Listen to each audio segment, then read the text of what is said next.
Hey guys, and welcome back to the Path to Exile podcast, episode 11, partnered with Mobilytics. I am Kyle Torak, and joining me per usual is Miso Shiro and Dead Rabbit. And we have an exciting episode for you guys today. But if you're new here, keep in mind we have an audio-only format. You can find us on Spotify and Apple Podcasts. And I think last time I checked, we are very close to 100 5-star ratings on Spotify. So head over there, and if you like us on all the audio format, give us a little rating. But we have a cool episode today. We're going to be talking about a lot of fun stuff. We got a potential Delve teaser, which is really exciting for me. I love Delve in PoE1. But yeah, we got a lot of fun stuff to talk about. But guys, how's your week been? Miso, you're a little bit under the weather right now, but otherwise, how you doing, man? Yeah, a little bit under the weather. Had about 2 hours of sleep. I have two canker sores in my mouth. Oh, it's wonderful. Yeah, Oh, man. it's great. I'm feeling amazing. So I apologize to anybody about my voice, but you'll have to deal with it. But other than that, I mean, week has been fine.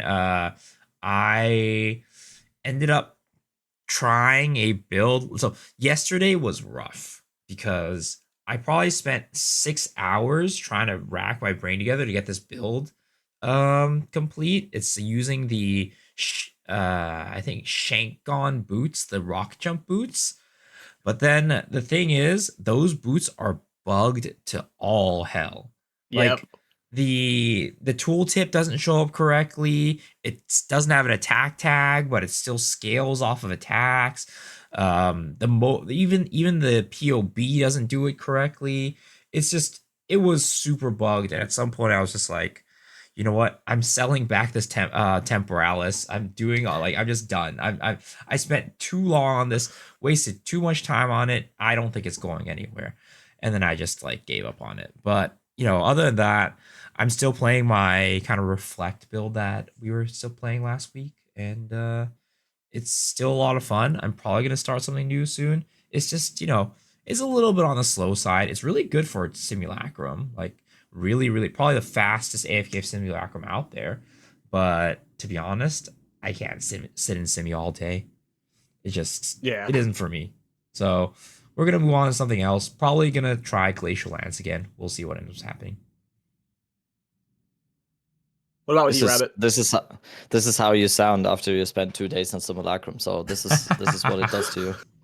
It's like that is literally the effect. But after doing Delhi maps for 7 days now, I don't think I've mapped this much in comparison to ever in my playtime in PoE2, like the last seven days.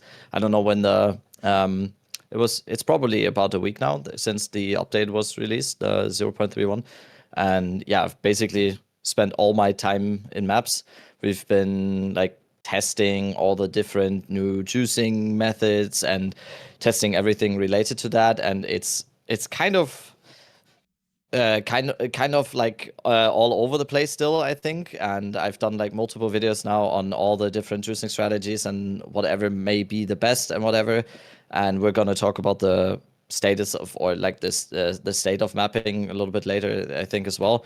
But that's what basically I've been doing over the last week. I've hit 98 on two characters now, so yeah, I think last league I had 199 character, and then the other one was 96. So I think I've already done like more levels this league already, since mapping is actually something that, in my opinion, you can do a little bit Yeah. better now. So yeah, that's basically been my last week, because there's so much testing. There's still like so many question marks. People are still arguing about like rarity and character rarity, map rarity, quantity, what to do, what is the right tablet setup, what is the right mapping setup. And yeah, it's still like there's still so much to discover, I feel like. So yeah, it's it's been quite some time. Cool.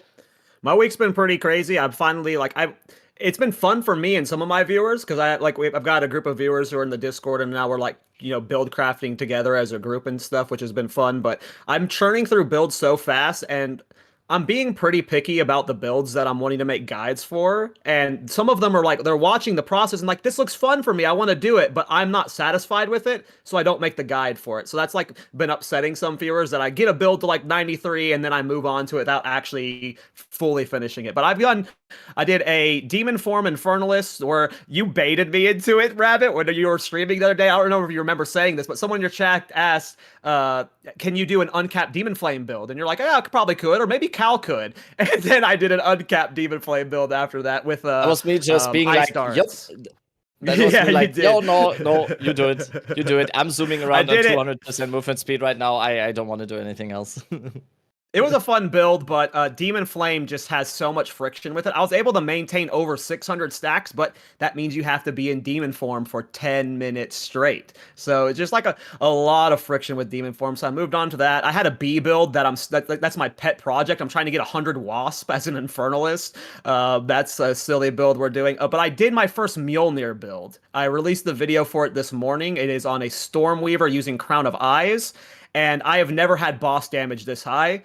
I killed 40 Kings of the Mist in less than an hour, and I was like chit-chatting through some of it and stuff. Like, I've got an actual bossing build now. The mapping's got a ways to go still, but it's been a really fun build. I've never played Mjolnir before, and the damage you get from it is just insane. And it's not even close to optimized. So that build's been fun. And then outside of that, a year ago at my game dev company, we spent 2 weeks making a horror game. We made a horror game in 2 weeks, and then we let our friends play it to scare them. And then they're like, "Oh, this is fun. Release it on Steam. Release it on Steam." It didn't get many sales, but we decided to spend the last 2 weeks updating the game. We're doing a big HD graphics patch for it and stuff. So that's just been a little bit of fun. I'll probably be teasing that game next week once we have the patch out, and maybe I'll get one of these two dorks to play it on stream and watch them get jump scared a few times.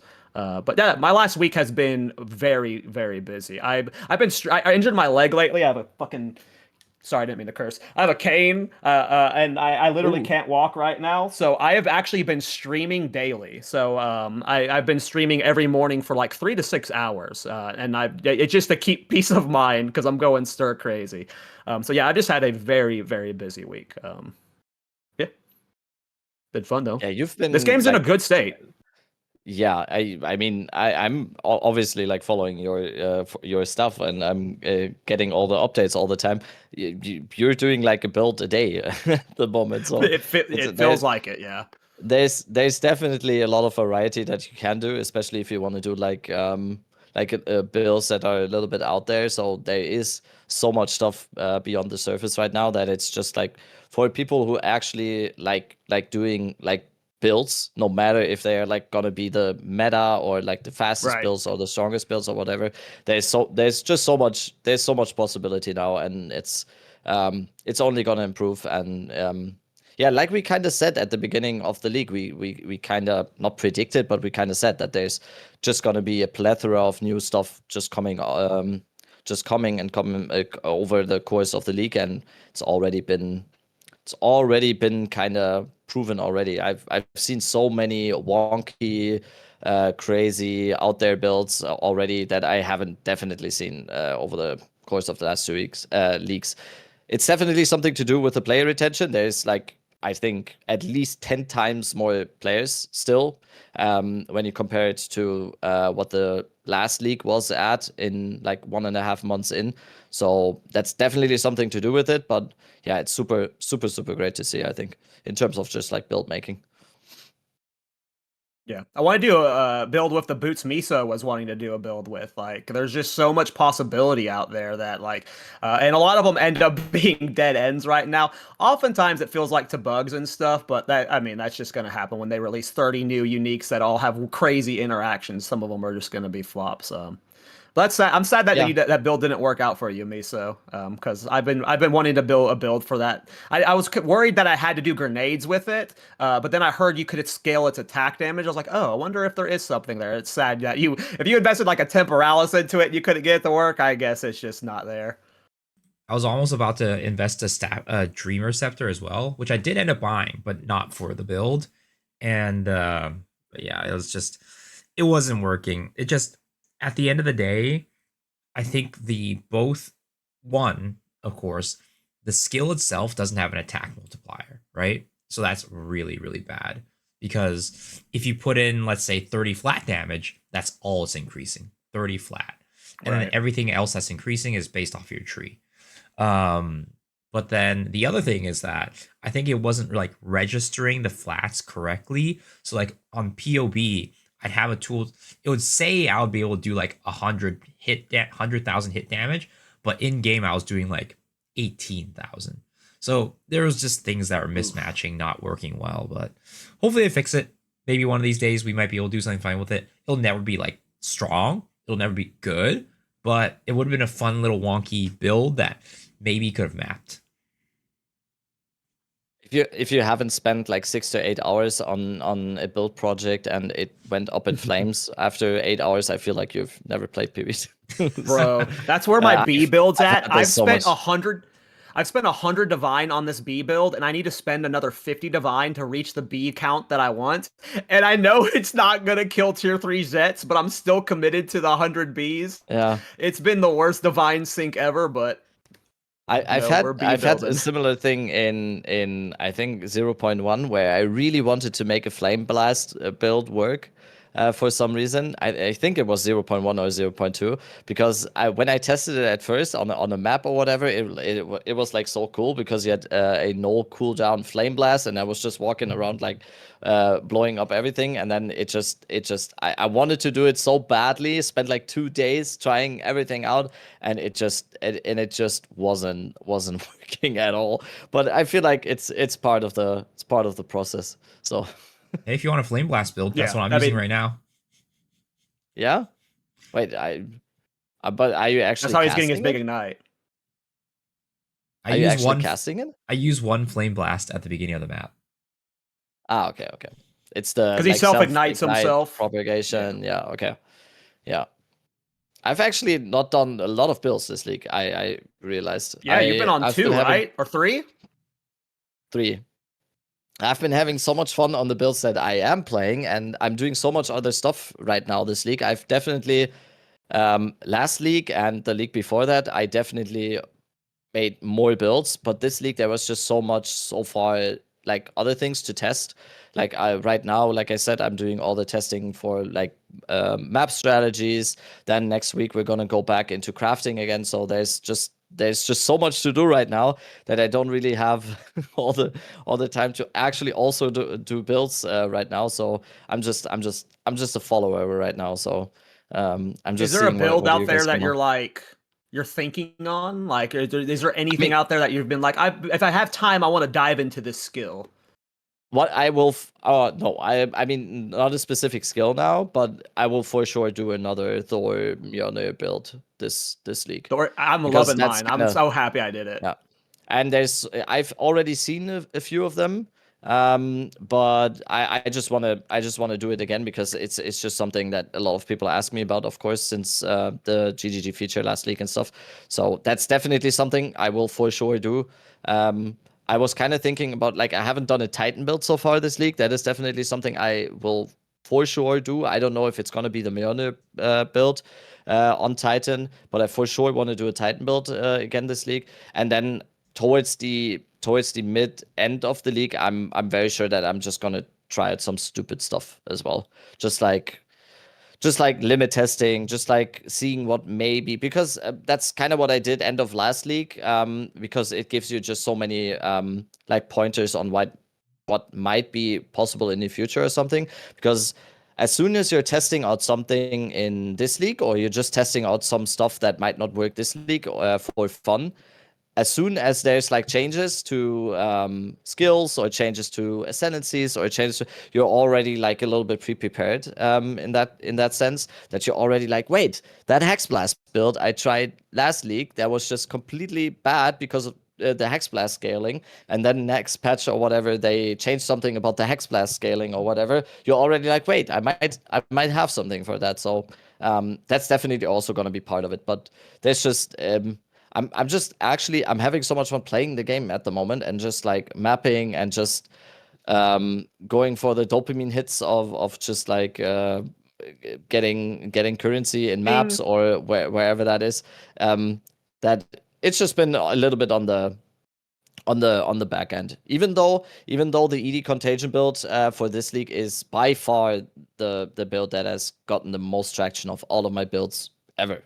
I think it has like 3,000 favorites on Mobalytics now. I have not had even like 10% of that on any build so far. So that was definitely a good start to the league. I've been shilling it hard. Yeah, that's cool. Every time somebody comes in and asks me, No. hey, what's a good starter Same, build? dude. No.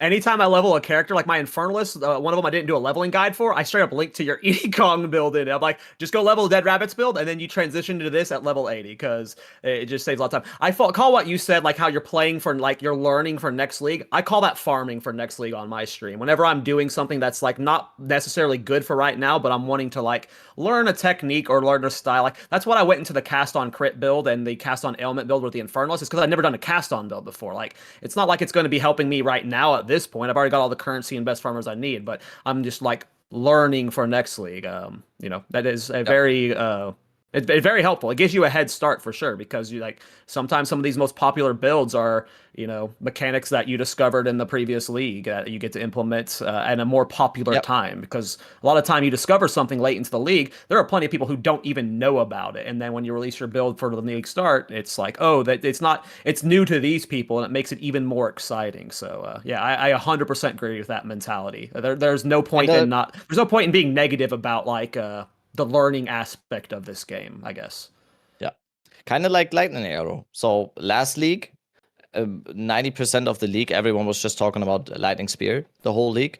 And for the last 6 weeks of the league, I played Lightning Arrow on an Invoker, and it was so by far in that league, in my opinion, one of the best builds ever. And then basically nothing changed about Lightning Arrow, and then for this league it was very, very clear that Lightning Arrow, no matter on which ascendancy you do it, it would just be insane. It didn't end up to be Invoker because you could just get Rakiata's Flow, but yeah, that was very, very clear. The only reason why I didn't go for Lightning Arrow then for this league was because I never want to do like what I deem to be or what seems to be the most popular build. I always aim for like the one right below that. So the worst kind like of hipster. the worst kind of hipster. Yeah. I'm not doing it because I feel like it's cool or whatever. I'm going for the long game. I'm waiting for all the FOB Gooners to be 2 weeks in, and the ADHD brain and the TikTok melted brain is just like this build is so boring to me now. What is out there? What is out there? And then it's like, yes, come to me. It is. I provide you with the alternative. So that is my plan, and that's worked out very well, I must say. Because everyone's already like, I'm like so sick of Lightning Arrow. Everyone. To me, it plays. Like, do they play different? Like, I've never played Lightning Spear or Lightning Arrow. When I look at them visually, like, do they play different to you? Lightning Arrow or what? Lightning Spear. Like, if I were to go from Lightning Spear to Lightning Arrow, to me, I don't feel like that would be like enough of a gameplay shift for me. It's very different. It's very different. Okay, I'm literally speaking from complete ignorance. So, see, I've never played either skill. Lightning Spear is like it basically does. I would say the effect is kind of the same, but it's Lightning Arrow is just so much smoother in a way that it's like you just keep moving. It's just run and gun basically. While Lightning Spear, you do have that like wind up time a little bit. So also the aim. That's why it's just so much smoother. Yeah, and also the aim. Yeah, and Lightning Arrow is just like with the Nova projectiles, especially now. It's just it's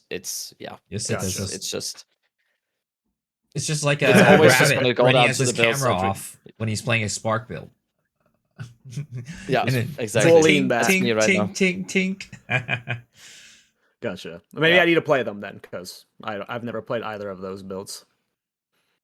It's fun. Miso, it's fun. Last podcast you said you're gonna move. You are moving closer to the blaster section because you discovered how fun it is to play brain off builds and to zoom with 200% movement speed and just press one button. And yeah, it is. It still is. It still is. It's a very good time. I'm kind of getting that vibe on my Mjolnir character right now, which is fun. Yeah, I don't know. Overpowered is good. I don't. Being overpowered is fun. Miso, do you like before we move on to our main topics, when you go deeper into the league, like what is your approach to build craft? Is it purely just fun? Like, are you like, because you do a lot of educational videos, but do you go out of your way to do a build just to learn, or are you always like a fun first kind of guy? So 0.1, I was very much a experimental guy. I would try to find like things that like nobody was building, right? And then just try to make it work. That was like the goal for 0.1. Since 0.2, I've been doing like what I would say is fun. Yeah, like you said, fun first, right? That's kind of like what I go for since 0.2. Builds that I think look great, feel great to play, and are enjoyable, but also blast. My last build, a little bit less blasty, but still very much fun. So that's kind of what I go for. I don't really do like what Rabbit does, where it's like, oh, I'm gonna look for like the second best build or like the third best build. I just kind of look for builds that look cool and seem enjoyable to play. Cool. Yeah. I mean, you just all have very different approaches. I have ADHD brain is what I say on stream, and it's just if something pops into my head and it sounds cool, I want to try it. Like, I don't ask too many questions. It's just does this seem cool? That's how I ended up on Crown of Eyes on the Stormweaver. It's like I want to see if we can make Crown of Eyes work. There is a combination with Crown of Eyes, and there's a scepter called Threaded Light, I believe, where you get 15% spell power per 10 Yeah. spirit. The If you it's get to just like focus. 600% spirit on yeah, focus, yeah. And if you get to like 600% spirit on an Infernalist, that is suddenly giving you a lot of attack damage. And I was just like, yeah, that sounds like a cool thing to do. And somehow I ended up on Mjolnir. And it doesn't even feel like I should be using Crown of Eyes anymore, so that might be optimized out of the build. But yeah, it just chases a thread that sounds cool. And I feel like yeah, that's just how I end up with my builds and where they're at. It's just like with the Witch Hunter, it was like I want to do a Culling Strike build. Let's see where we can go, and then it just it could have been anything. And yeah, I don't know. But I don't ask too many questions. That's what I say on my stream is I ask like 2 to 3 questions. If you ask too many questions, you can talk yourself out of a build because of the math of it, which you should do sometimes. Like it's sometimes important to ask questions, but sometimes it's just like, why are you doing this on a Stormweaver? Sounded cool. Like that's where my yeah. Don't follow my advice for build making. Do what they do, probably. it's funny how It's you're also it's the same thing. It's the same thing that you do when you start comparing builds to each other, because Yes. that's gonna be a bad time. Because if I start to do a new build now and I compare it to the build that I'm playing right now, which is probably one of the strongest builds that I've ever played or had or whatever, if I then start comparing that build to that previous build, it's gonna be like, yeah, why are you even doing this? And that is something that I have always really disliked, because it's a very common thing when you're streaming and you're playing a build, and especially you're testing around on a new build or whatever, and people are just gonna come in and be like, wait, you can do this much better with 3 divides on a Deadeye lightning arrow. And I've always hated that, because it's like, yes, I mean, yeah, but You see that a where lot. do we where do we end that? Where do we end up then? Like, do you want me to just not try out anything, or like I've always disliked that approach. If you're like, yeah, wait, but this can just be better on no, and then we literally get nowhere when it comes to and I don't even see myself as someone who's like on the forefront of creating the new kind of builds all the time or whatever. But that's just boring. If you think about build making like that, if you just always compare it to the build that is out there right now, it's just gonna be boring, and you're gonna have a bad time. It's not what you should do, I think. yeah. I was gonna say earlier that I think it's funny because the meta changes so much between season and season, because what Cal was using for the threaded light crown of eyes was like one of the meta setups last league for lightning arrow. Um, and Oh, really? I now, didn't know that. yeah, it was one of the meta setups for lightning arrow last league, or not lightning arrow, lightning spear. Sorry. And then this league, I feel like if you play lightning spear, you're playing off meta.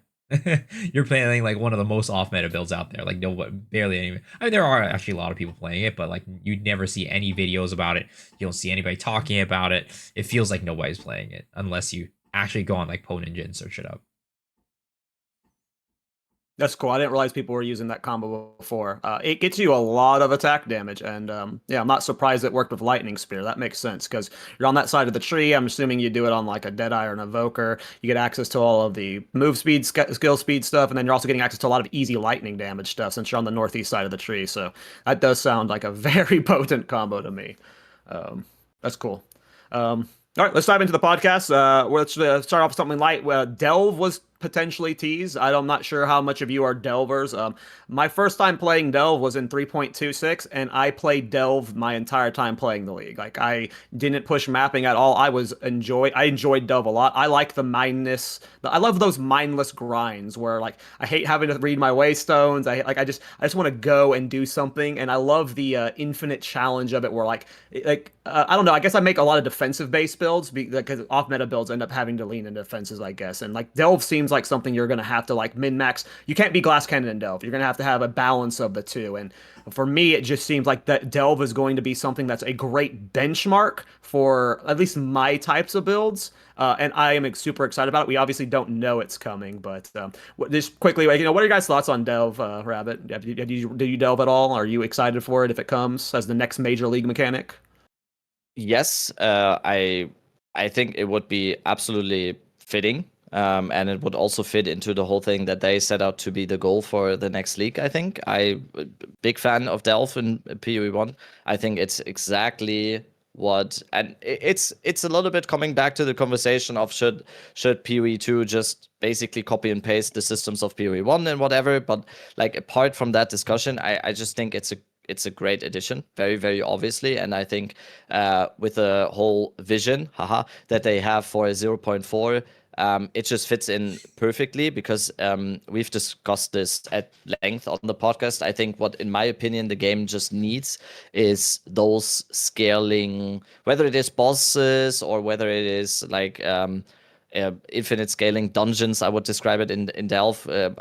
Someone in stream today earlier was asking what is Delve even, and I was looking for like a good explanation in like a few words, and someone in my chat just said, yeah, it's imagine it's infinitely scaling dungeons. And I think that would just be perfect, because I think a big problem, and that is like a whole like overarching discussions, I think a big problem that PoE2 just has right now is that why are all of the builds that people describe as meta now, what do they look like? Are they really the highest damage builds? Are they the tankiest builds? Are they the builds that can just like be absolute gods or whatever? Mostly no. It's all about movement speed. All of the passive tree on a lot of builds right now is basically a vessel to do movement speed. I was playing a Blood Mage build, a Blood Mage Spark build, and I've now changed this to a Ritualist basically because I don't need any damage that the Blood Mage Ascendancy provides. I don't need the tankiness the Blood Mage Ascendancy provides.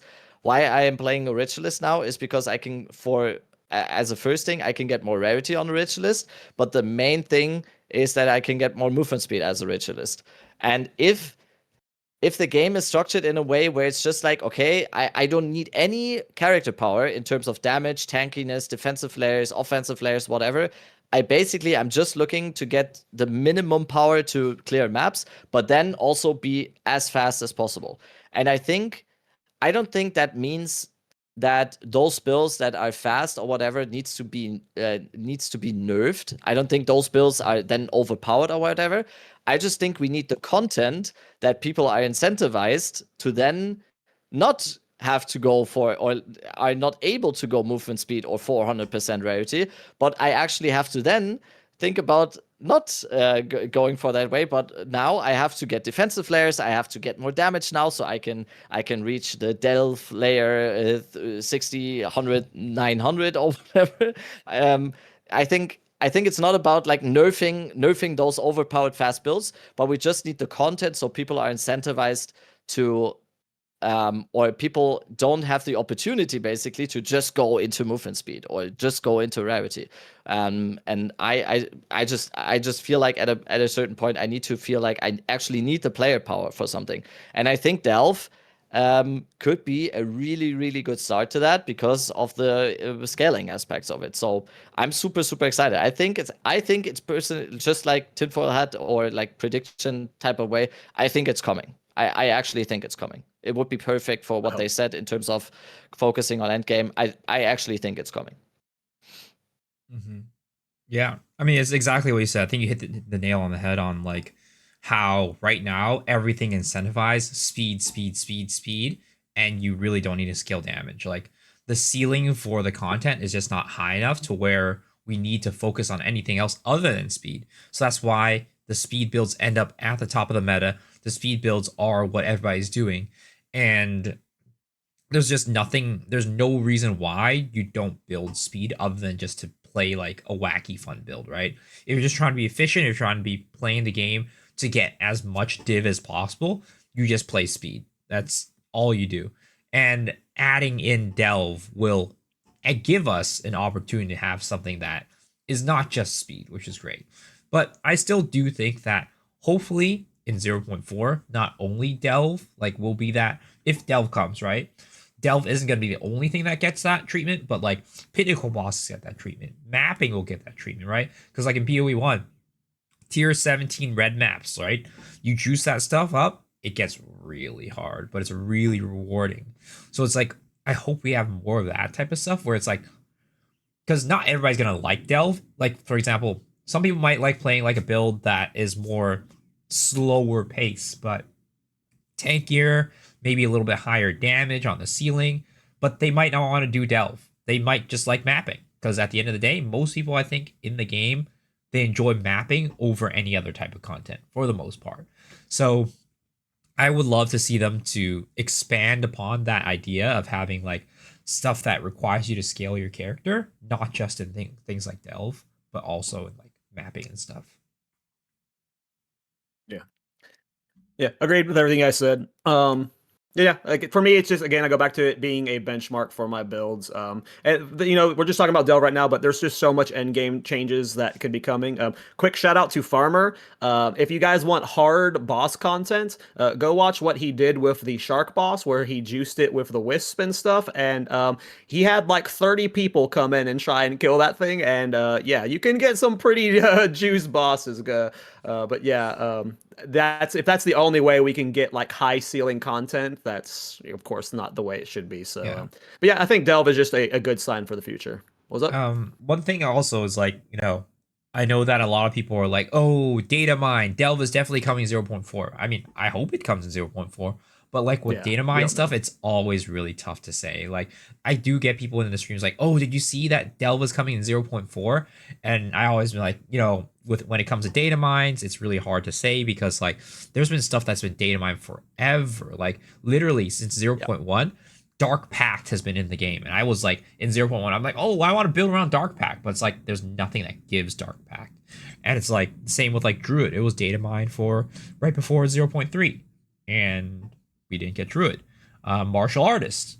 Data mine before 0.3. We didn't get Martial Artist. Right, yeah, I forgot about Martial Artist. Mm-hmm. Yep. So it's never a confirmation. I think even without the data mine, it just why I think it's a high certainty that it's coming. It's just not even mentioning the data mine. I think it just would make sense in a logical way with what they were saying in terms of content for endgame for 0.4. Yeah, just want to make sure some people aren't gonna be like, we're not these saying guys are like it's coming for sure. It's no, we're not saying it's coming for sure. Yeah, agreed. But I think everyone would be just excited for it, and then hopefully other stuff is coming with the league. But we'll have to see. I mean, we're still a few months out from that. Let's dive into the gold discussion. I think gold is, at least for someone who is like just in the build craft and like just end game farming era, gold is the most disruptive thing to my gameplay right now. I am constantly gold starved. A lot of it is because of like the currency exchange rate and just buying items all the time for new builds. Sometimes when you're purchasing an item from the instant trade buyout, it costs 50 to 60,000 gold. But as someone who is respecing his passive tree daily, if you're sitting there for 6 hours building out a character, you can go through 5 to 6 million gold very quickly. I am right now, this is not joking, spending 30 to 40 divine a week buying castaway maps. Castaway maps are selling for 1 divine per party invite. And I am literally going through 30 to 40 divines per week right now buying gold. I know I'm in an extreme minority here of how much gold I'm churning, but there is an extreme demand for gold if castaways are selling for 1 to 2 divine per party slot this frequently, and these parties fill up instantly. Like, you have to instantly message the guy you want in, and it is rough. Again, I am someone who is going through 2 to 3 builds a week right now, and I'm also buying a bunch of gear for those builds. I'm not saying they need to nerf the gold requirement for trading stuff. I think that's just for bot protection and flipping protection. But in terms of the passive tree, I think it is one of the worst things in the game for buildcraft right now. I am constantly just out of gold. I don't know if this is just a Kaltorak 0.01% of the problem. I'm curious, Miso and Rabbit, Miso, we'll start with you. Are you guys having as much gold problem as me? Because I am just ruined with gold at the moment. Yeah, I'm not really like I don't really play like the, I don't know, exchange much, so I'm not really using gold all that often. Sorry. But what I have definitely noticed is that, and you know, it is a real thing, gold is definitely way more important in this league than any other league because of the fact that it costs gold to use the marketplace. And as a result, people are placing a very, very high importance on gold. Now, I think, correct me if I'm wrong, Castaway's last season was also about a div to enter. So I don't think I never bought them last league, so yeah, I don't know. I if I remember correctly, Castaway's last league was also about a div, and this league divs are worth way less than divs last league. So it might be a little bit of like a, I don't know, bias there, but also I do notice that Castaway maps are way rarer this league compared to last league. I found way less compared to last league. So as a result, I'm not surprised to see that Castaways are more expensive. The thing that I don't know is how fast it took last league to fill out a Castaways map sell compared to this league. So that I don't know, because I never bought Castaways back in the day. I never sold Castaways back in the day. So that's the one thing that I don't know, but I do remember Castaways being about a div last league. So I do think that gold is more expensive. Like, it's way more valuable this league. You use gold for a lot more. But at the same time, I don't know if it's necessarily like Castaways is a good indicator of that. Yeah, wasn't trying to say that Castaways was necessarily the problem, but last patch I was not buying gold ever. Like, never buying gold, and like I'm not joking. I've spent like 30 divine this week on Castaways. Like, I'm just, it's been rough. I mean, I'm sure you don't have gold problems, Rabbit. I don't know how often you're churning through gold. Maybe from crafting, but I don't know if you're. How much gold do you have right now?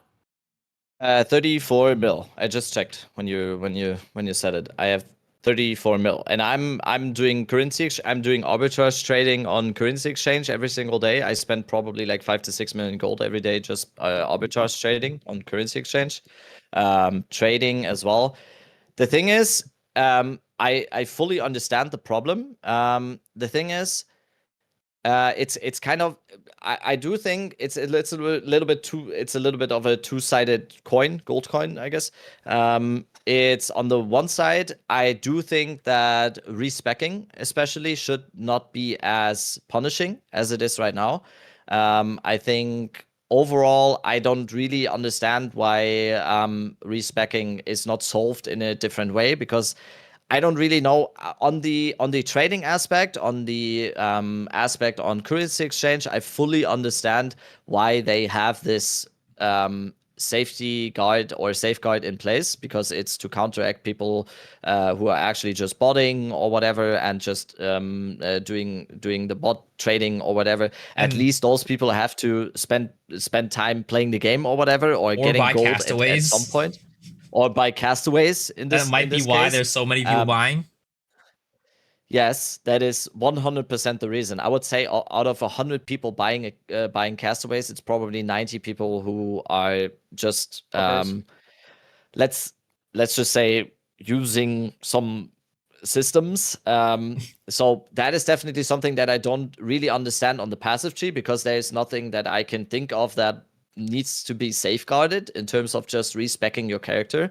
I don't really get why we just can't have a currency or whatever. Like, it's once again, I don't want anything. I don't want everything to just be ported into PoE2. But why is it?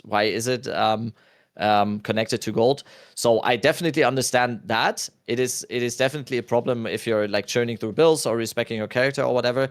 On the other side, I do have to disagree a little bit, because if you're actually trying to get gold, you can get like 50 million gold in a day.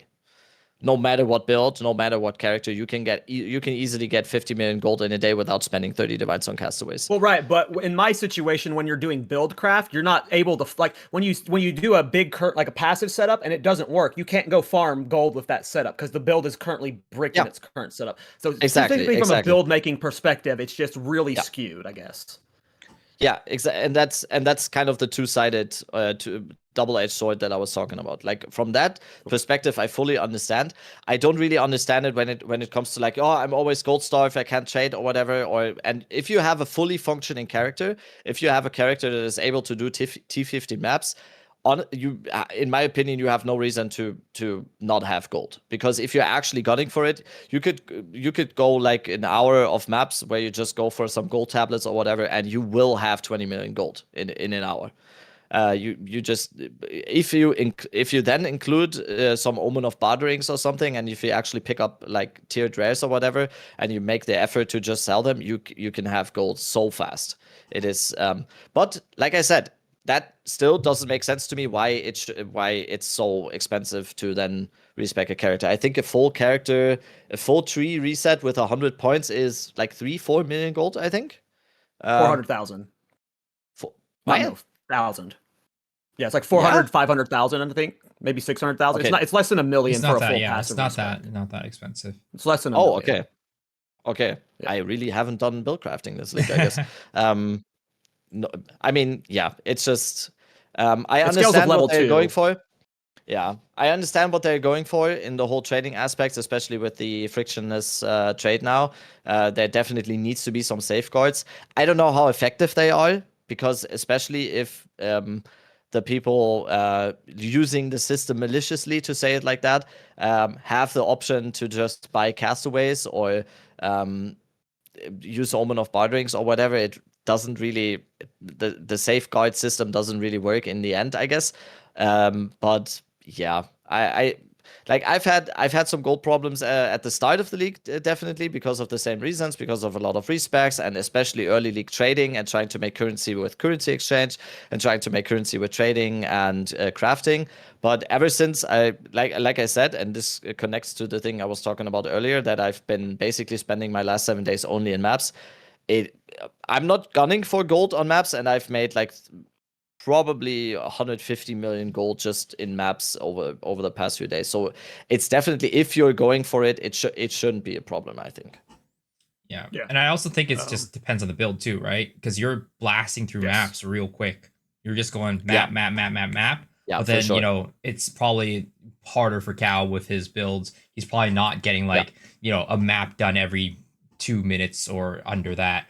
It's probably going to be more of like a 5-minute map type of build, which is the build that I'm running right now, right? So yeah, I can totally see why, like, Cal, with you just swapping builds often, but also running builds that aren't like always blasting like that, gold can be an issue. And a large part of it, like you said, comes from respecking. If you're respecking that often, if you're changing things that often, it can be tough. Like, I did a full respec yesterday for that the boots character, and it cost me a good bit of gold. I'm like, damn, dude, I'm a little bit struggling. But I also went and like gambled a bunch of gold the day before on amulets. Before that, I was like sitting comfortable at like 15 mil gold or something like that. But then, after the gambit, I was like down to like 4. So I think there should never be I think there should never be a situation where regular players should have to be should have to think that it's needed for them to buy castaways. I think that's bad. Mm-hmm. I don't think that's the case. I think this is very much a top level thing, either people who are currency trading a lot or people who are respecing a lot. I definitely think it is a minority thing. I think the gold cost for respec is too much. I don't think they should touch the currency aspect of gold stuff. It doesn't make sense to me that it's this expensive. And I know some people are saying that the solution here is path of building. Especially with off-meta builds, Path of Building is not supported with a lot of weird interactions in Path of Exile 2. It is not a solution. You have to manually test so much stuff in this game right now, especially for the weird shit. And you just end up like, and sometimes like with Miso's point, like sometimes I'll do a map, it takes 5 to 6 minutes to clear, and then after that map, I'm not diving into a new map right away. I have to respec, try some new stuff. Like sometimes there's like a 15 to 10 minute delay between the maps, so it just leaves less gold. Yeah, again, it's a very much a build crafter problem right now. I was curious if you guys ran into it, and it does seem like that some people run into it in the chat as well. It definitely just yeah, I feel like the respec cost is just a little too maybe like at 1.0 it would make sense if it was this intense, maybe, but because so many people are trying out new stuff and learning and stuff, yeah, that's just where I feel about it. I'm glad to hear that you guys aren't having gold problems though, because this last week in my I'm churning through bills. I'm not joking. And the castaways aren't even the best way to get gold. If you do I haven't bought one before, but apparently overgrown maps with the right waystones and stuff, they can get you 3 to 4 million gold from a single map. So. There's ways to get print gold. Yeah. So, And I actually disagree that it's not a regular player problem. I actually think it's a really? bigger problem for regular players than end game blasters, juicers, or whatever, right? Because the person who is just hopping into the game casually, they might not be using a build guide. They might be going in, trying different things, going in, be like, oh, I'm running into a wall right now. I might need to change up my build. But then they're in the campaign, they're not blasting maps yet. Then they got a respec, but they don't got enough gold. Like I do think that it's probably affecting regular players more heavily than people who are blasting the end game. Of course, it's like probably on both ends, right? It's like the people who are building builds a ton and respecing a ton, and then the other population that's getting affected is the regular, these people, right? Are normal term, but the more casual player who isn't like following a build guide but wants to just try things out and play. Because at the end of the day, I do think that in my head, at least, I think the majority of players do follow a build guide, but then close following that are players that are very casual that don't follow a build guide at all and just go in there and try something new. And that's why I think it's just weird, especially in early access, to have it gated like that. Because I want people, whether they are like the 0.1% map blaster, build guide creator, or whatever, I want like especially like the normal players or the more casually focused players or whatever. I want them to be able to try out basically everything. Why shouldn't they be able to? Like I said, I get the safeguard with gold on the trading aspect, on the aspect with the currency exchange, so to counteract botting or to counteract like malicious intent or whatever. But I just don't see a malicious intent in me being able to just respect my passive tree like however I want to. I get that there has to be something, because otherwise I can just like completely change around my character every few maps. But why shouldn't someone who just wants to try out stuff on his character and not follow a build guide or just game for 2 hours every evening or whatever, why shouldn't they be able to just switch it around? And if, like Miso said, if you are that type of player, it can get rough. It can get rough because you might be just doing a few maps every now and then or every night or whatever, and those few maps that you're doing are paying for like 10 respecs or whatever. So I just think it would be just a little bit better for everyone. I guess if there wasn't that goal sync. I fully get it on the trading side, but maybe we just shift the whole passive cheese thing to a different kind of thing, like over forget, like for example. I mean, I don't know. I've heard that exists. I don't even know if I want Orb of Regrets. Yeah, I don't know if I want Orb of so Regrets much either. cheaper. Yeah, I think it should be just No, cheaper. I mean like just Yeah, or just I think there like should be an option, maybe different options. It's like Yeah, if you both don't would want be to cool spend the too. gold, you could spend something else. as long as it's cheaper. As long as it's cheaper, Yes, doesn't matter what yes. it is. It could Yeah. be if it was mapped out to where it was cheaper on the gold cost, that'd be cool. This is a topic that I'm honestly very curious what our viewers think. So when you guys watch this on YouTube, let us know in the comments where you're at with gold. If you're struggling, if you're a more casual player and did you struggle through gold through the campaign, or are you like Rabbit running around with like millions of gold to where you never have to worry about it? And yeah, I'm very curious because I agree with all of you. Like there could be very I many should say though, perspectives here. this is the first time this league that I haven't struggled with gold. Like before, it was a problem. Early league, I had Yeah. a big problem with gold all the time, because there was a discrepancy between what I was doing to spend the gold and to make the gold. Now that I've just for the last 7 days just spent 90% of my times just blasting through maps, now it's not a problem anymore.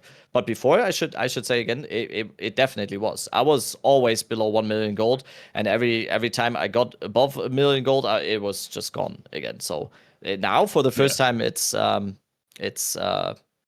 a problem. All right, let's move on to Rarity. This is going to be, I think, a spicy and fun conversation. We have talked about Rarity many times on this podcast, and I am going to open with a bombshell. I've gone like full circle 8 different times on the Rarity discussion. Here is where I am at now. Remove it from gear. I am over Rarity on gear. I think it is ruining Buildcraft.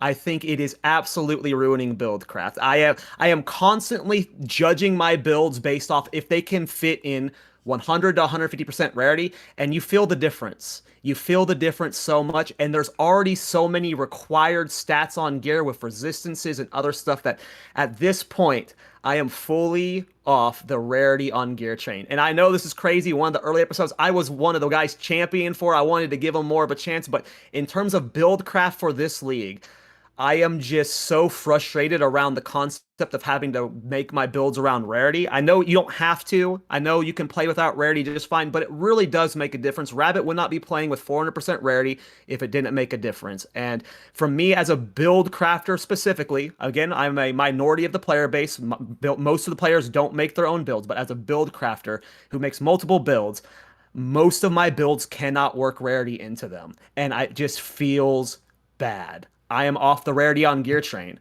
If it was removed from gear, I'm full circled now. Like if I full circled 8 times at this point, but that is where I am at as a build crafter. I know there's a lot of enjoyment for all the extra tings you can get and stuff.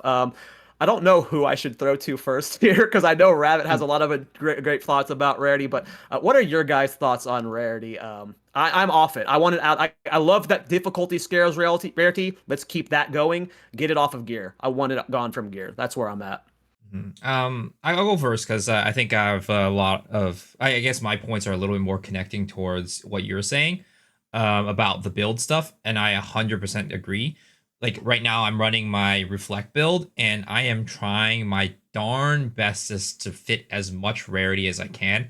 I'm literally like, I bought like a Crackle Creep with like rarity on it as of corrupt, like, and I think I think my build is probably maxing out at like 110 or something rarity because I just don't have the prefix suffix slots on my gear to be able to do it.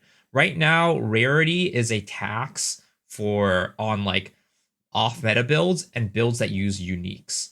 That's like another thing, right? If you want to use uniques in your build, it's tough because if you're using a unique slot, you can't use a rarity. You can't use rarity on that piece of gear. So it's like, it's just like you said, it's really tough for build making. And it leads to our current meta where people, well, I mean, many things are leading to our current meta, right? But I think a large reason why our class disparity and build disparity right now exists is because the two characters that are the two archetypes that are the most popular right now, Lightning Arrow and Spark, building rarity on them is like a lot easier. It's not that like, I'm sure like maybe like Spark is probably a little bit harder than Lightning Arrow to build rarity, but in general, those two characters, those two classes are like the best rarity bots in the game right now if you're trying to map and just do stuff with it. So 100% rarity is like unfortunately just kind of killing build diversity.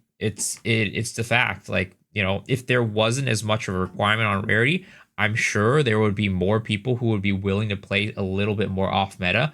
But it just ends up being that if you're playing a build that doesn't have the ability to build 150% rarity, then it's, like you said, probably most people see it as not a good build.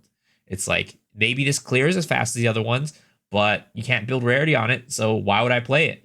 I think that it's like a weird thing, and I think it's a psychological thing too. I think this league, people care about rarity a lot more than previous leagues because of the fact that there's a 150 diminishing returns limit. It's a weird thought, but in my mind, it makes sense because in the past, it was like, oh, I have to build like 400, 500, 600 rarity to like, see all these tanks. I might as well not build rarity, or like I might as well be like build like very little. But because there is this number that we know now to gun for, everybody's just like, okay, my build needs 150. Let's get that. Boom, done. Let's move on. Right. And like, it's not as daunting to people where it's like, oh, the sky's the limit. How much rarity am I going to fit in? Of course, it still is that. Like, Rabbit says on his stream all the time, diminishing returns, like it doesn't mean that it cuts off at 150. But at the same time, a lot of people, and clearly the reason why people ask that is because they do think that it cuts off at 150, right? So because of that, a lot of people in their mind are like, oh, all I need is 150? Easy. I'll just throw in 150. Boom, done. Let's go. Whereas in the past, it was like there was this kind of like huge wall. It's like, do I really want to get into this tangled mess? Maybe not. But I don't know. That's my interpretation, at least. I don't know if anybody agrees with it, but that's just kind of how I feel. I think when we had this discussion on the podcast the last time, I think that was the whole discussion where we kind of swayed you. Was that the one where Yeah. I also said that I think it needs to be gone from gear. I don't necessarily think that is like the only solution to just have it to be gone from gear or whatever, and just have it scaling through maps or whatever. But I think if we are at the situation that we are right now, it either has to go from gear or it cannot be affecting currency. I think it has to be one or two ways. If it keeps continuing like this, or if this is if this is how Grinding Gear Games is planning to have the rarity system, in my opinion, it either has to be gone from gear or it cannot affect currency drops. Because the situation that we have right now is the exact one that I alluded to earlier in the beginning of the podcast, that we don't have the content where we need actual like defensive layers or offensive layers, and everyone is just like, why wouldn't you go for as much rarity as you can, and why wouldn't you go for as much movement speed as you can? Because it will always feel like if you're playing a build with 0 rarity, but you're having like the biggest fun of all time, it's always, and this is how most people function, and I understand this I understand this wholeheartedly because I'm the same way. It is just massive FOMO at this stage because you feel like you see people with 400 rarity zooming around maps getting 37 tinks an hour. It's just. I don't know. I get that this is not a PvP game, and this should be the main objective should be fun, but just the situation is that it just widens the gap between all the players. It just keeps widening the gap, and the gap keeps widening and keeps widening. And people like me who play 200% movement speed and 400% rarity for 12 hours a day on maps or whatever, I just, like, to put it bluntly, I just get richer while other people who are maybe having fun on the builds or whatever, but going lower rarity, it's just like the gap widens. And I don't think there should be equality of outcome at all times, because yes, there is always going to be a difference between the player that plays 2 hours and the player who plays 12 hours a day. That is always going to be the case. I still think it feels bad to have a system where it affects currency drops this much with just one stat line on a character that goes across everything. So I don't know what the solution is. I think rarity affecting currency drops is just bad, I think. And I say this as someone who is enjoying the hell out of this right now, because I today on my stream, I did 5 hours of maps, and I have a ting counter in the bottom right, and I went to 40 today. So I had 40 not strictly divines, but like perfect exalt and chaos or whatever. 40 things in just a few hours of mapping, not even really juiced maps. And I'm hearing so many people, and this is what the game is kind of about. And I've had so many people saying like, yeah, this is like, especially seeing this just is not enjoyable to me, because that is what people are doing maps for. They want to have like they want to have the things. And I'm so like torn apart on this issue, because on the one side I love having a rarity character, and I love having like the tink drops or whatever, but I just feel like for the overall majority of players, it's like very nuanced in the way to just put it down to one point without like ranting too much, because I'm going on and on about it. But I feel like on the one side, we just need content. We just need more engaging and challenging content, so people are incentivized to not go that much into rarity. Because if I actually have content that is going to be challenging and that is going to be rewarding as much as it is rewarding right now to have 400% rarity on your character, without me being able to even go to 200 rarity on my character, because if I go to 200 rarity on my character and I can't get as much defensive layers or as much offensive layers, I'm just gonna get killed by everything. I think that would be already better. That it's just like, yeah, I just need to kill this boss, and if I go too much rarity, I just cannot kill this boss. Or it just needs to be, it just needs to not affect currency drops, I think. Because it just creates a FOMO situation that I think is just bad overall. But me personally, as it is right now, I just want the content side to be done first, because this could alleviate a large part of this problem already. That if players are not able to stack this much movement speed and rarity anymore, because there is content in the game that requires your character to actually look for defensives and look for offensives. So it's such a nuanced discussion. It's so hard, but overall, I think the system we have right now, it's the currency drop affecting the currency drops. I don't think that's good.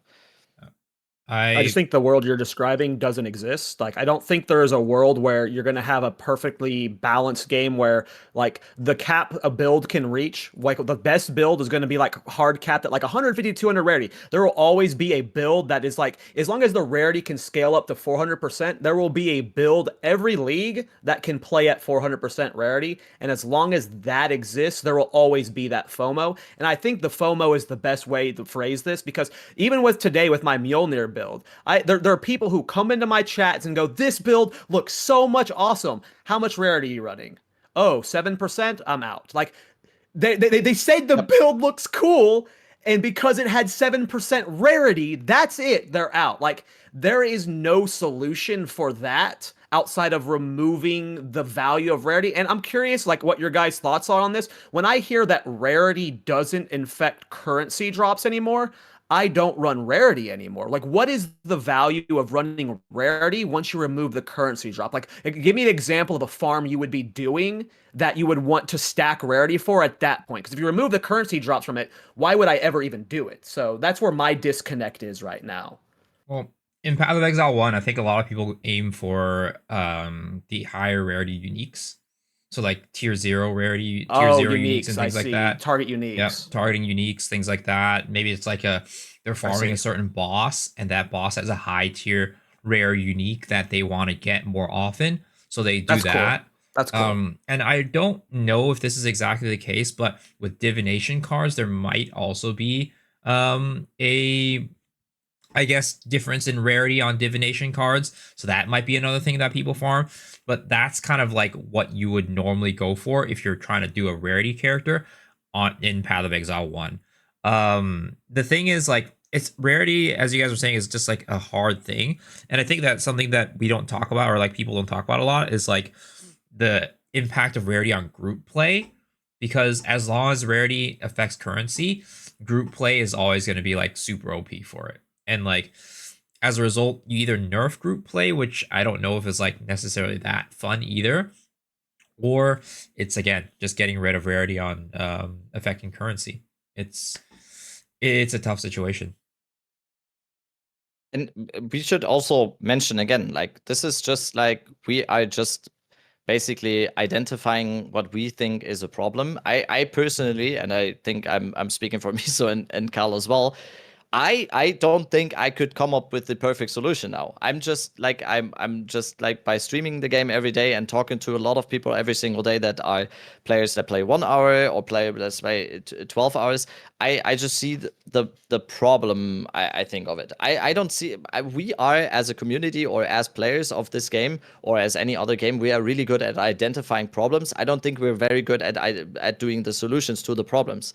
I think GGG is much better at that. And I for sure want to just leave it off to GGG. But I think what the problem is definitely, or even should you even call it a problem or whatever, but there's definitely something there. And to Cal's question, if rarity wasn't affecting currency drops or whatever, I still think that there would be an incentivization to still maybe do some rarity if they find some other way where rarity actually will then apply, whether it is like in PoE1 or, for example, in one of the best games of all time, Diablo 2, where it affected even the unique drops that are definitely in a different stage than they Personal are beliefs is a compared good to. example, right? Like rare jewels. If unique jewels were affected by the rarity, like that would be a good target Yeah, farm, right? Like I can see yeah. examples that would work.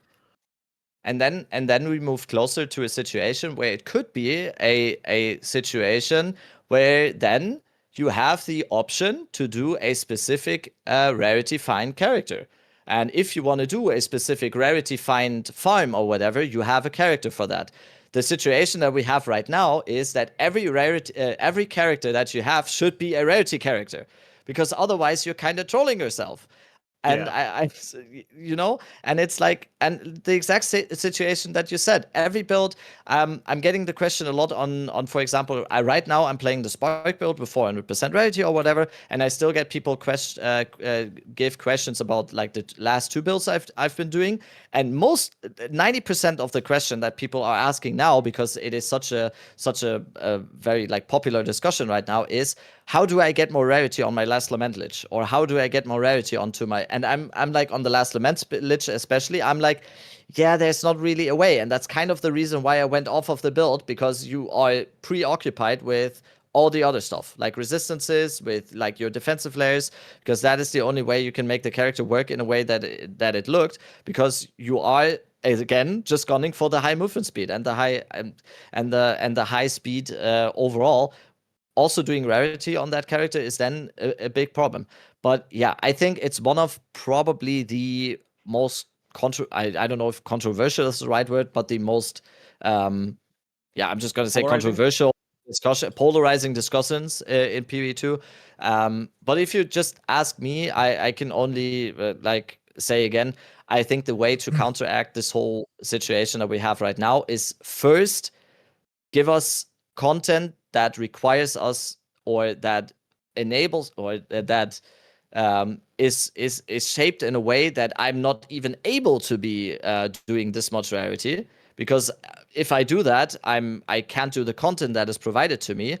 And on the other side, or in the best way, and then on the other side, maybe find a new system for rarity overall, whether it is, for example, I think I said this when we were talking about that on the last time.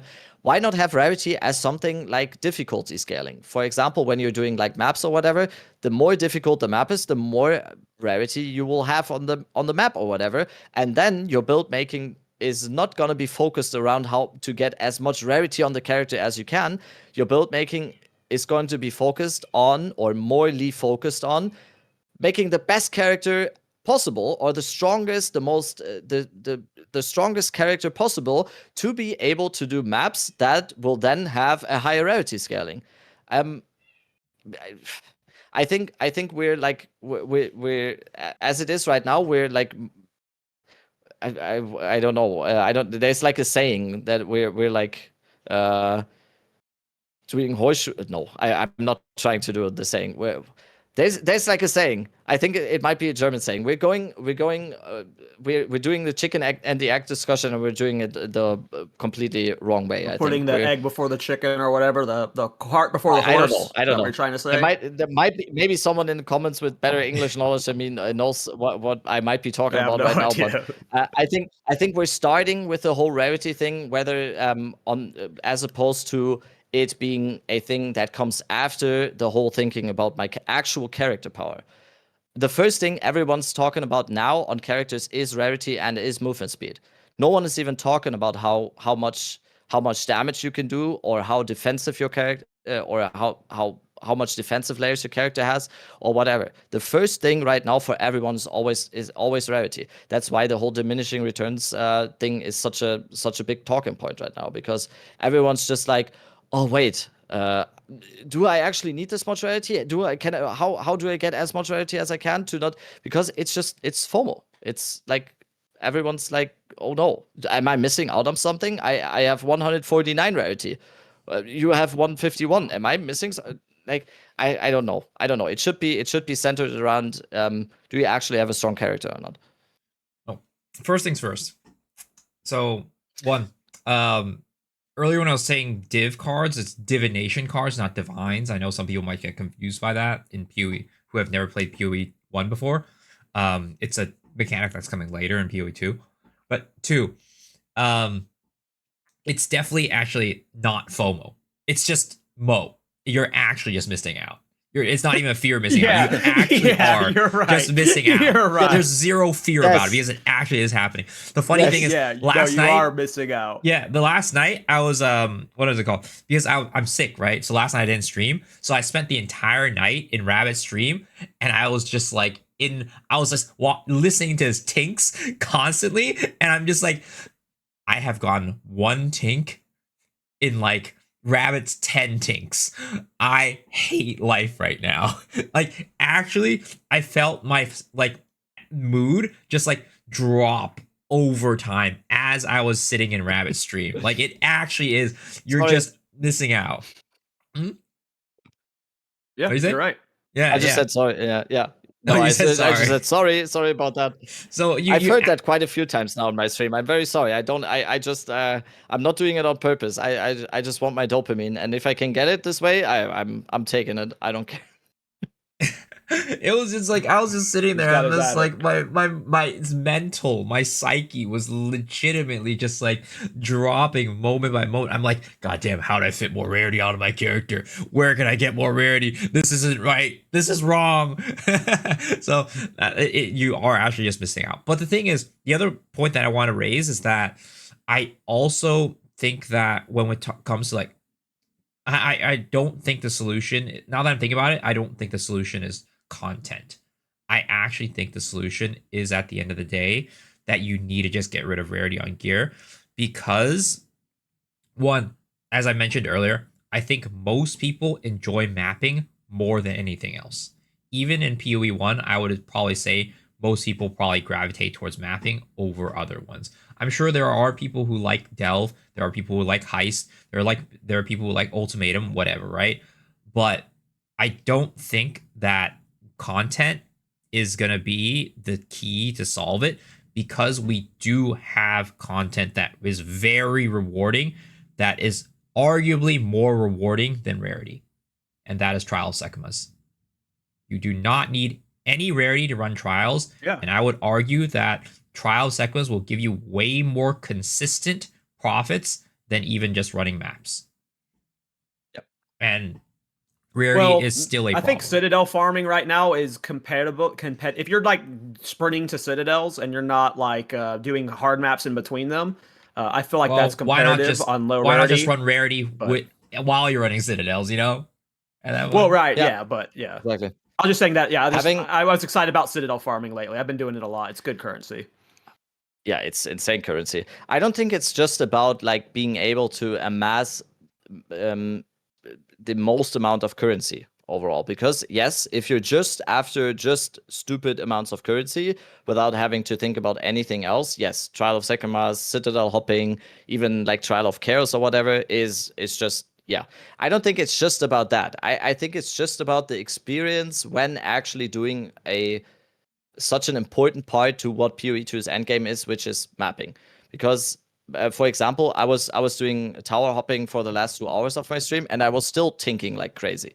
So I was not even doing juice maps. I was just doing like towers with grand projects, and I still got like every 2 maps I got like 1 or 2 things in the towers that I was doing.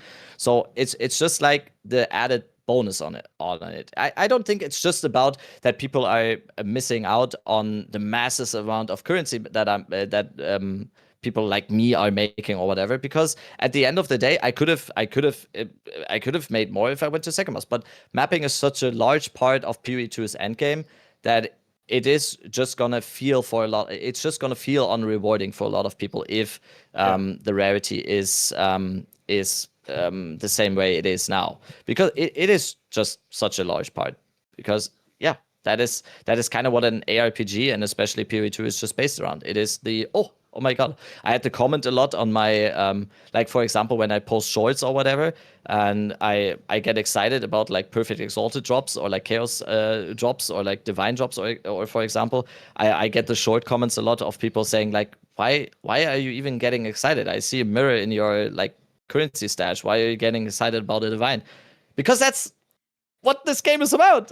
That's what this game is about. How do you think uh, don't you think I'm just always gonna get excited about that? Because isn't that what an ARPG is about? That's why we play this to a large part. Yes, it of course, like seeing this in a vacuum, like build making, having like cool builds or whatever. But at the end of the day, we are loot hunters. We're trying to get like cool stuff, and like, oh damn, Tink. It is just like that. So I'm always gonna get excited about div drops, and if I can get more div drops by stacking massive amounts of rarity and abusing the system a little bit like this that we have right now, I'm gonna do it. Hey, Sounds like we need to get rid of it on gear then, to protect yourself. Yeah, to Also, protect myself from myself. I know that you get excited about Tink still, but all I'm gonna say is I went in a farmer's chat one time. I was telling him how I was pogging out about like a div drop from a boss from doing wisps, and he was like, "What the heck? What are you doing getting excited about a div drop? Man, you must have it bad over there." Farmer's a different breed. Farmer's a different breed.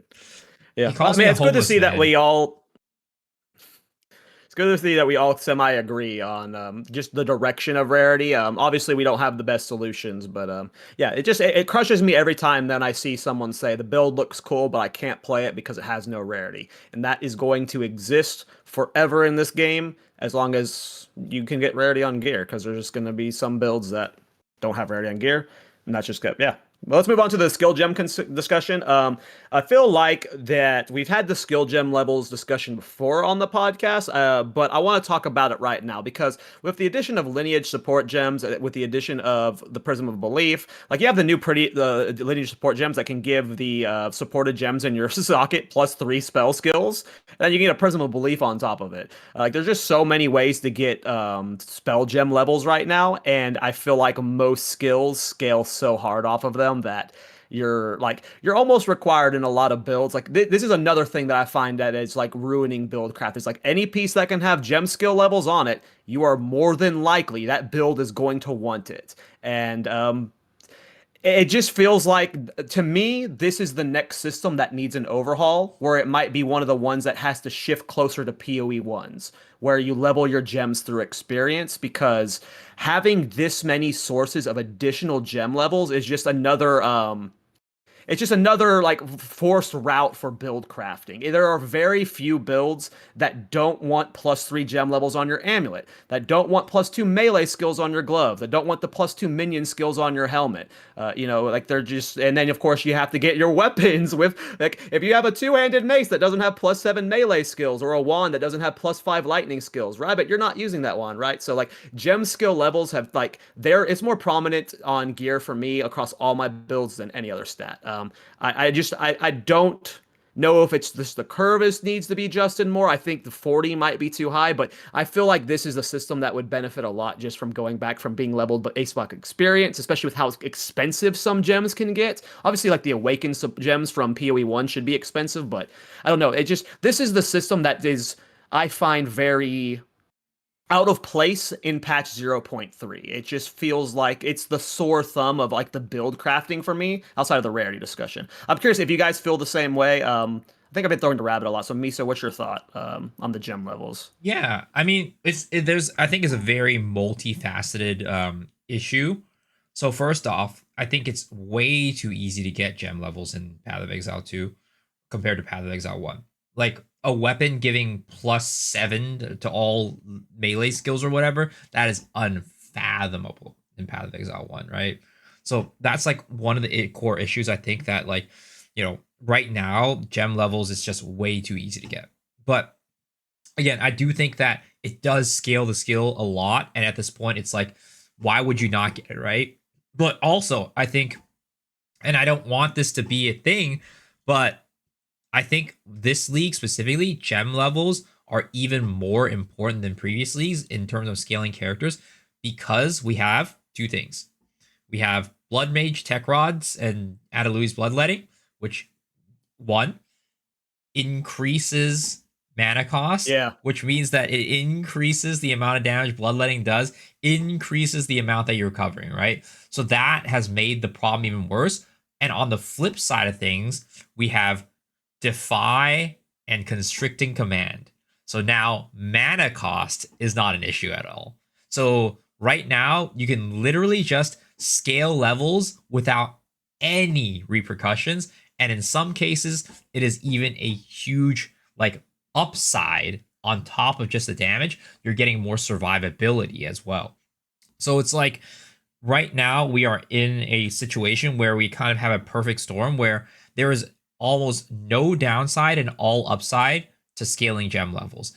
And again, I don't want it to go to a point where we're having issues with mana again. But at the same time, this is one of the reasons why we're in this situation right now, where it just is, levels has always been king, but it's like even more so compared to before. And I think that we just need more ways of scaling builds outside of just levels. Of course, I think levels is always going to be relevant because of the fact that we can stack levels on top of other things, but potentially it might be like you might have to give up a little bit more to get levels, right? You have to give up more crit chance. You have to give up more crit damage. You have to give up more whatever in order to get these levels. So where it's like, not just like, oh, duh, why don't I just get levels on it, to like, oh, well, if I want more levels, I might have to give up something else to do it. I think it just seems like such a crutch, I think, right now, because it just seems a little bit like uninspired in terms of like how can we scale damage on certain builds. It's free damage. Because it's like if you're not like, if we take Constricting Command out of the question or whatever, it's like, how do I scale damage on 99% of the builds right now? It's crit or skill levels.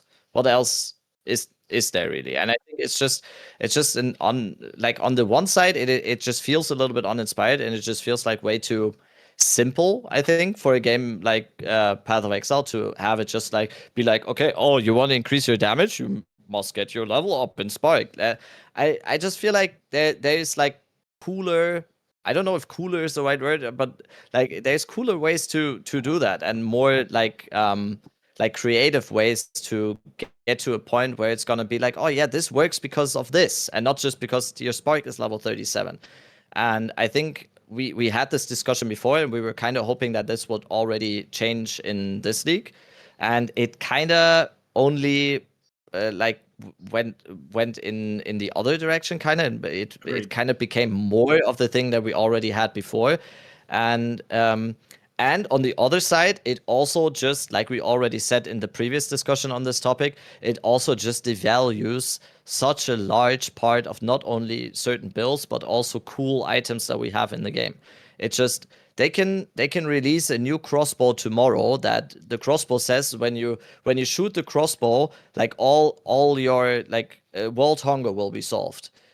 and everyone's next day is just gonna be like, yeah, how much projectile levels is on that crossbow? Oh, 2? Yeah, no, thank you. I'd rather be hungry tomorrow. So it's just like, and then it's like, yeah, okay, there are some exceptions to this rule, obviously. Like, for example, Last Lament is something that is, but then again, that is, and I want more systems like that. For example, Last Lament works because of the cool low life mechanic, and then we can do the low life stuff on the passive tree, and we can make it so that on the Lich's Sanity, we can lock our life in place on the low life, and we can use the low life nodes on the passive tree, and we can use Execute 3.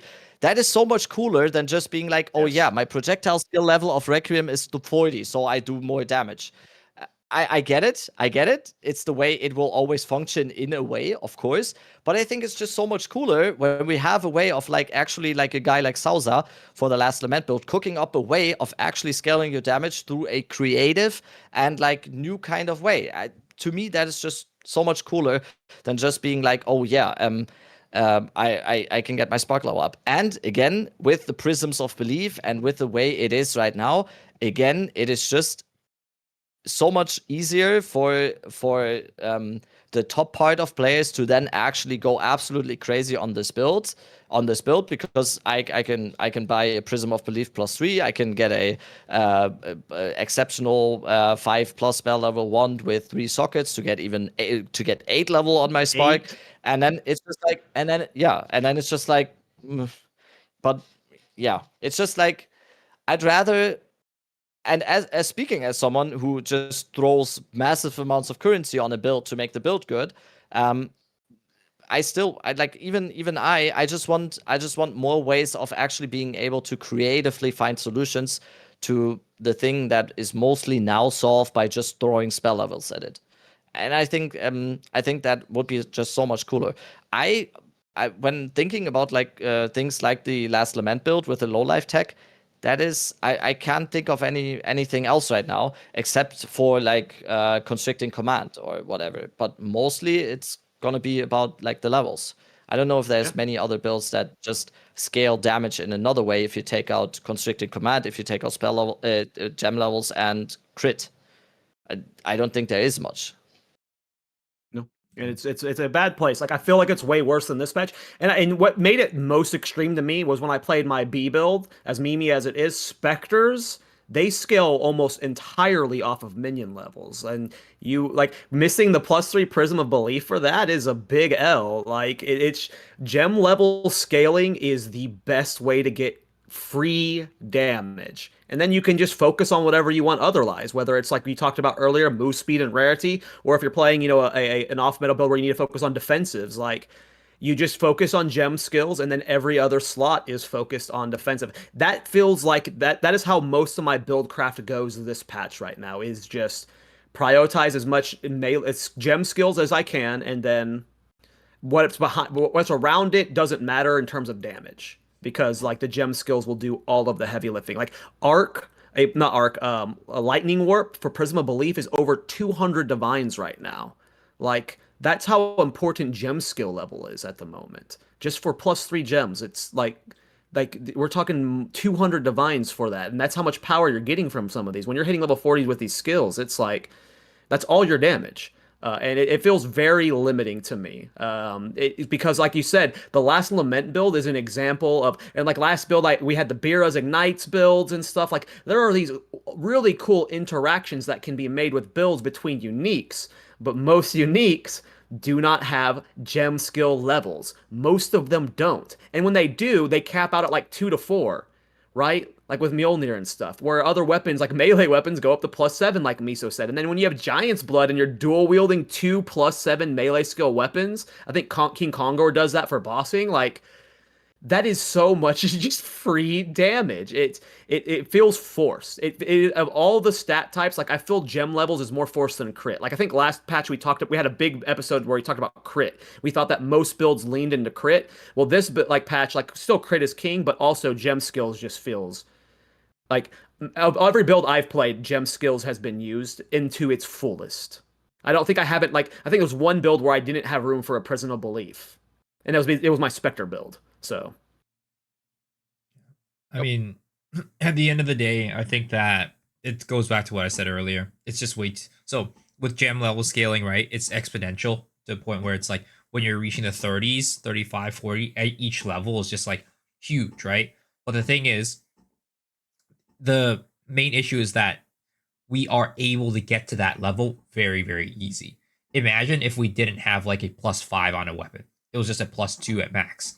Imagine if we had, much less areas where we can get those levels.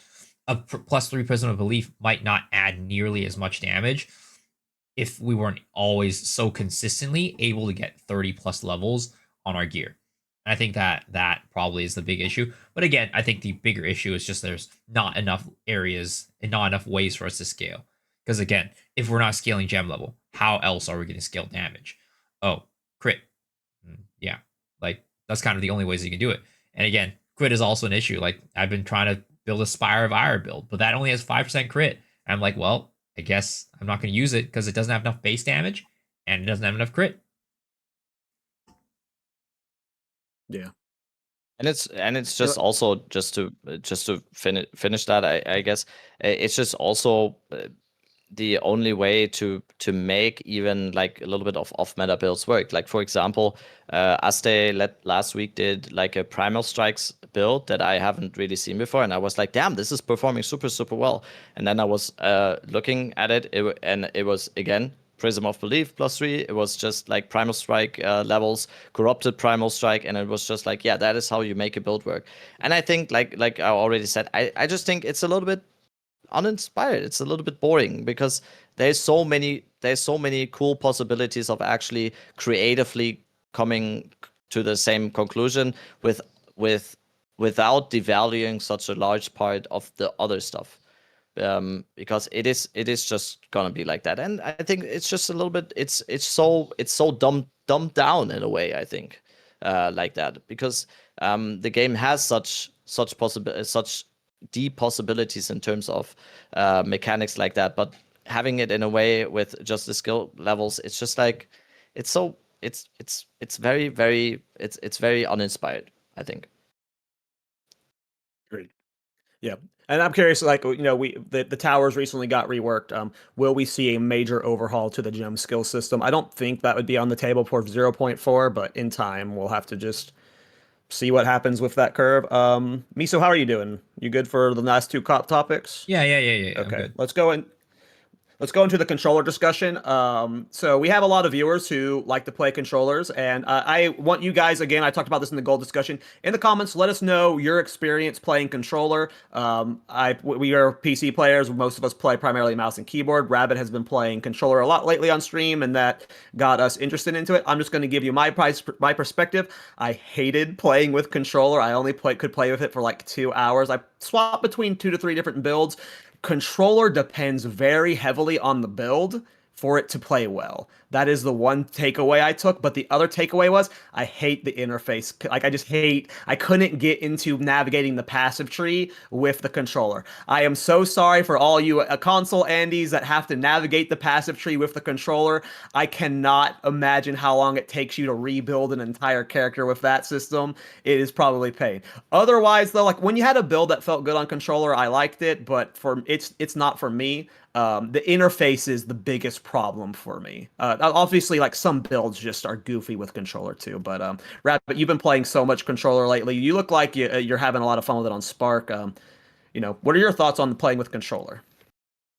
I mean, I literally only play with controller. Everything else I do on mouse and keyboard. But sometimes the way I'm using controller right now is just like I know for the next 2 hours or whatever, I'm just gonna be mapping, and I have a tab in my stash tab where it's just a quad tab where I then just put everything in with the controller, and then I can do the inventory management on mouse and keyboard again when I switch off of controller.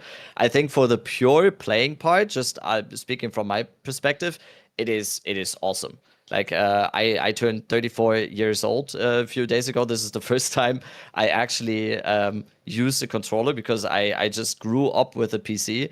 I played console games when I was like 12, 13, 14 years old, but ever since then I basically only were always a PC person, and I never really got into anything close to controller gaming. It's awesome, especially on certain builds, like you already said as well. It kind of depends a little bit on the build. For example, on the last Lament build, it was just absolutely amazing because you have auto aim. It is just like it's like playing an FPS game. You're just zooming around and just like auto aiming everywhere and killing everything. In mapping, a huge part of it is the looting, because you are basically just hoovering up everything in the vicinity by just basically pressing one button. You don't even have to aim for for the looting. It is just such quality of life to play on a controller while mapping just on the looting aspect. I fully agree with you on the whole interface thing, that I can't do inventory management with it. I think though that is a thing where if you get used to it, you're probably very, very fast. For example, I was watching the first time I actually saw someone play controller on PoE2 was Lance, I think. And Lance is like going through passive tree, like changing up skill nodes, like doing putting stuff in the inventory, like trading with controllers. So I think it's about like getting used to it. But for me, it's just a pure way of just leaning back sometimes and just using the controller while mapping, and that part is awesome.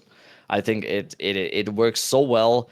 Now I'm playing Spark with it. It's basically I'm gonna guess it works so well right now for me because it's basically a one button build. I don't know how it is for like multiple button builds or whatever, but it's so smooth. It works so well. I don't judge anyone for using a controller from time to time. So it's super cool. Yeah. I mean, at the end of the day, I think you guys have said it a couple times, but it really is build dependent. I think that there's probably more builds that we think are, I mean, it's multifaceted, right? I think part of it is one, getting used to it. Like Rabbit said, if you are using controller a lot, you're probably, it's like FPSs, right? Some people swear by controller and hate mouse and keyboard. Other people are like, I will never go to a controller. It just depends on which one you're used to. And once you get used to one, you're going to be able to fly through everything. It's going to be comfortable, right? As long as the company has done their job and made both experiences good, which I think in this case, both experiences are very good. So it just depends on what your preferences and what you're used to and what you want to do. The other thing, though, again, builds, right? There are some builds that just require a level of precision that you just can't get on controller, unfortunately. For example, I played the acidic concoction build with Pathfinder. It's very, very hard for you to get the because what you need to do is normally on mouse and keyboard, you aim the acidic concoction at your feet, and then that will basically make all the concoctions blow up really, really close to each other and do a ton of damage, right? But on controller, it's really hard to do that. Same with lastly with my glacial wall or frost wall plus gathering storms. It was like almost impossible for you to get the right positioning for the frost walls with controller compared to mouse and keyboard. So it is build dependent on certain things, but I do think that there are probably more builds that are, I don't know, viable is not the right term, but like are very comfortable. Like some people I see in the chat is like, oh, anything beyond like a one button build or two button build is probably not for controller. I do think that, it just again is preference, and you can do 3-4 button builds with controller. But there are definitely builds out there that you can't do it. But for the builds you can do it, and probably the one button build, two button builds, it's very, very comfy. You sit back, lean back. You don't have to do the whole gamer slouch thing, right? And ruin your neck and stuff. It's very, very nice. And especially with my build right now, there are times where I'm just like, damn, I should be playing a control on this because I don't have to press any buttons. I just walk, I can hold the joystick in one direction, just sit back and just relax. Yeah, I think I need to maybe play with it more. So just to give, I did a few maps on two different characters. I did a Thorns character and a Witch Hunter character. My Witch Hunter, my Bulletstorm guy. Both of those characters have a lot of buttons, and that was just annoying. Thorns is like, despite being a reflect build, it is not as idle as people make it out to be. There are way more idle reflect builds, and the character I was playing on had a lot of buttons. I just didn't like the control I had. Maybe it's just a practice thing. I just didn't feel like I had the precision of like movement control that I do with keyboard and mouse. That might just be a practice thing. Um, But I'm sure if you're playing, when I was mapping on the Witch Hunter, only pressing, armor,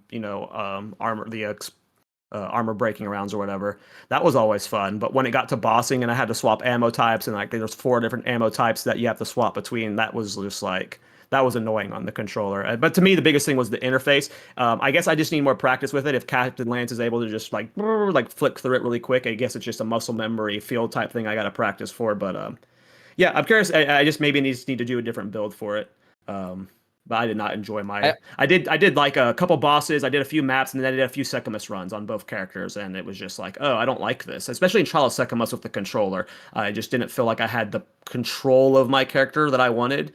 Especially when I was moving at 200% move speed, it was just easy. Like I don't know, maybe it's just a practice thing. Probably just practice.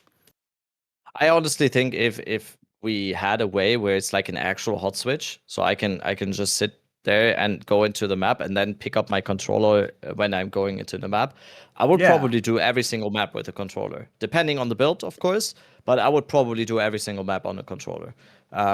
But the way it is right now, I always, as soon as I have to do anything not mapping, just for me, I have to go back to mouse and keyboard, and then I have to go back to the login screen. I have to turn off my controller, and then if we actually, and I think that would be just a positive for everyone because no one is forced to do anything, and I don't think there is gonna be like a discussion then. Oh, it's so easy to do controller, and controller players have like a benefit now or something.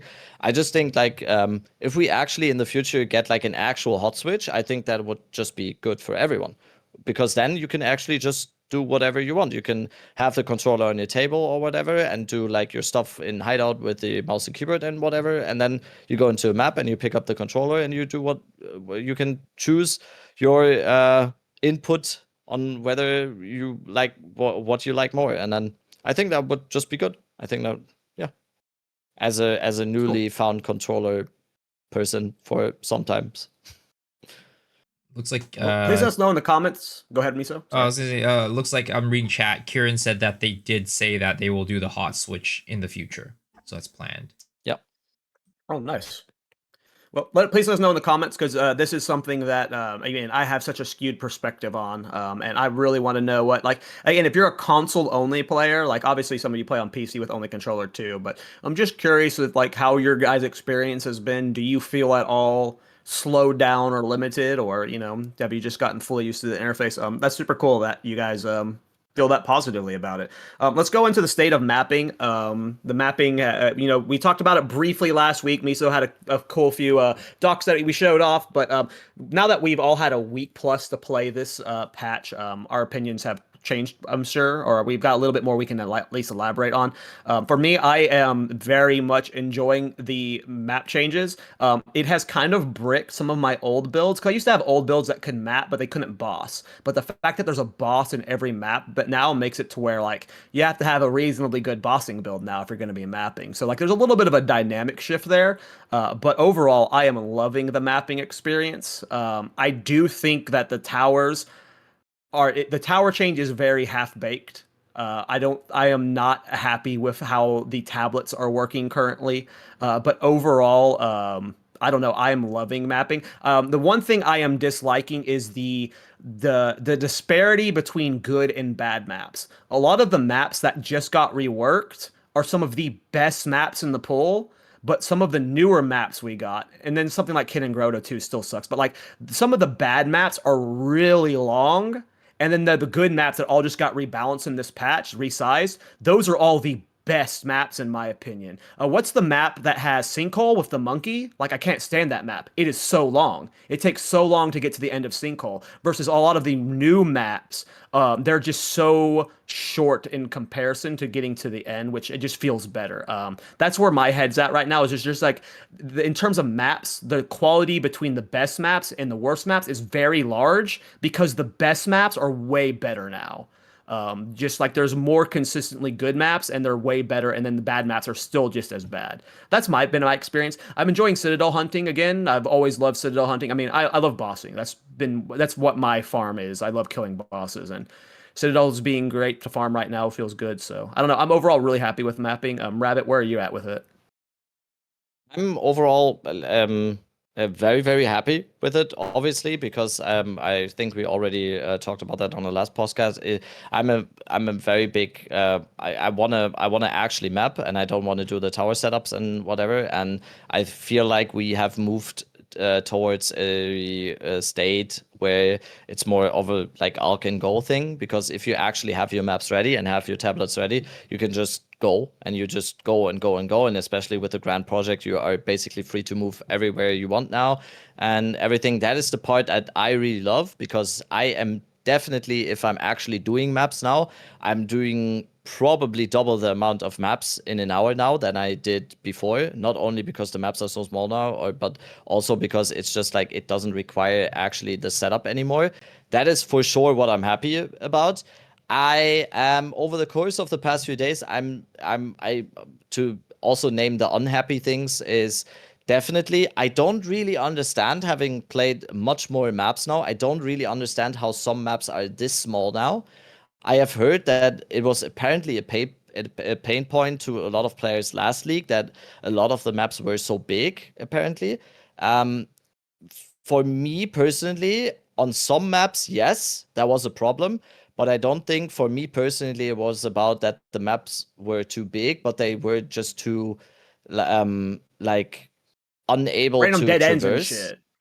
Yeah, Bad yeah, like dead layouts. ends, like the layout was weird or whatever.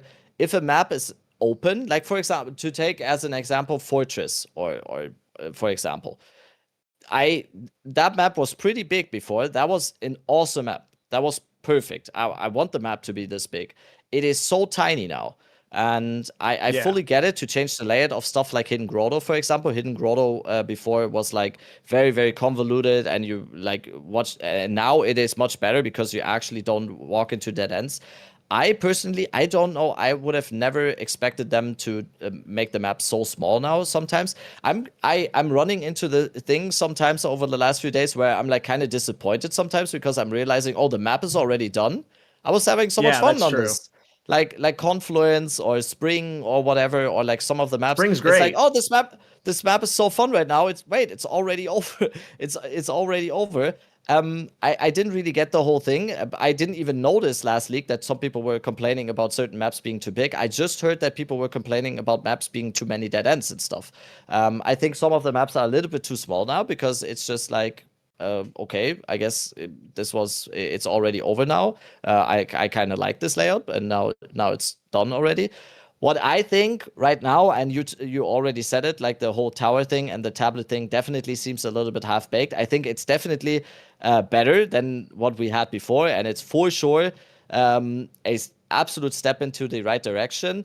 We kinda though exchanged one problem for another problem now. We had the whole setup thing about tower overlapping, and now there is a large part where a lot of the stuff that we are spending now a lot of time on, if you actually want to be efficient, if you don't care about what map you're doing, you can just all fully exalt them and go. But if you're actually trying to get the most juice out of your maps, there is a large part of map crafting now, with alking the map, fully exalting the map, desecrating the map, or like before using the chaotic omen, then desecrating the map, then revealing 60 maps, then putting delirium on the map. I'm doing my map crafting off stream, and most of my streams right now, because I have been mapping so much over the last week, most of my streams I had to do at least an hour or two of just map crafting to be able to then in my stream just map. I think I think that is for sure something they will address in the future, to have like maybe a map crafting system where you just put in the map and then you have all the currency or all the stuff that you can put on the maps. It is a little bit tedious right now. It reminds me a little bit right now of the having to set up the tower overlaps before, to then be after that be able to efficiently play the game.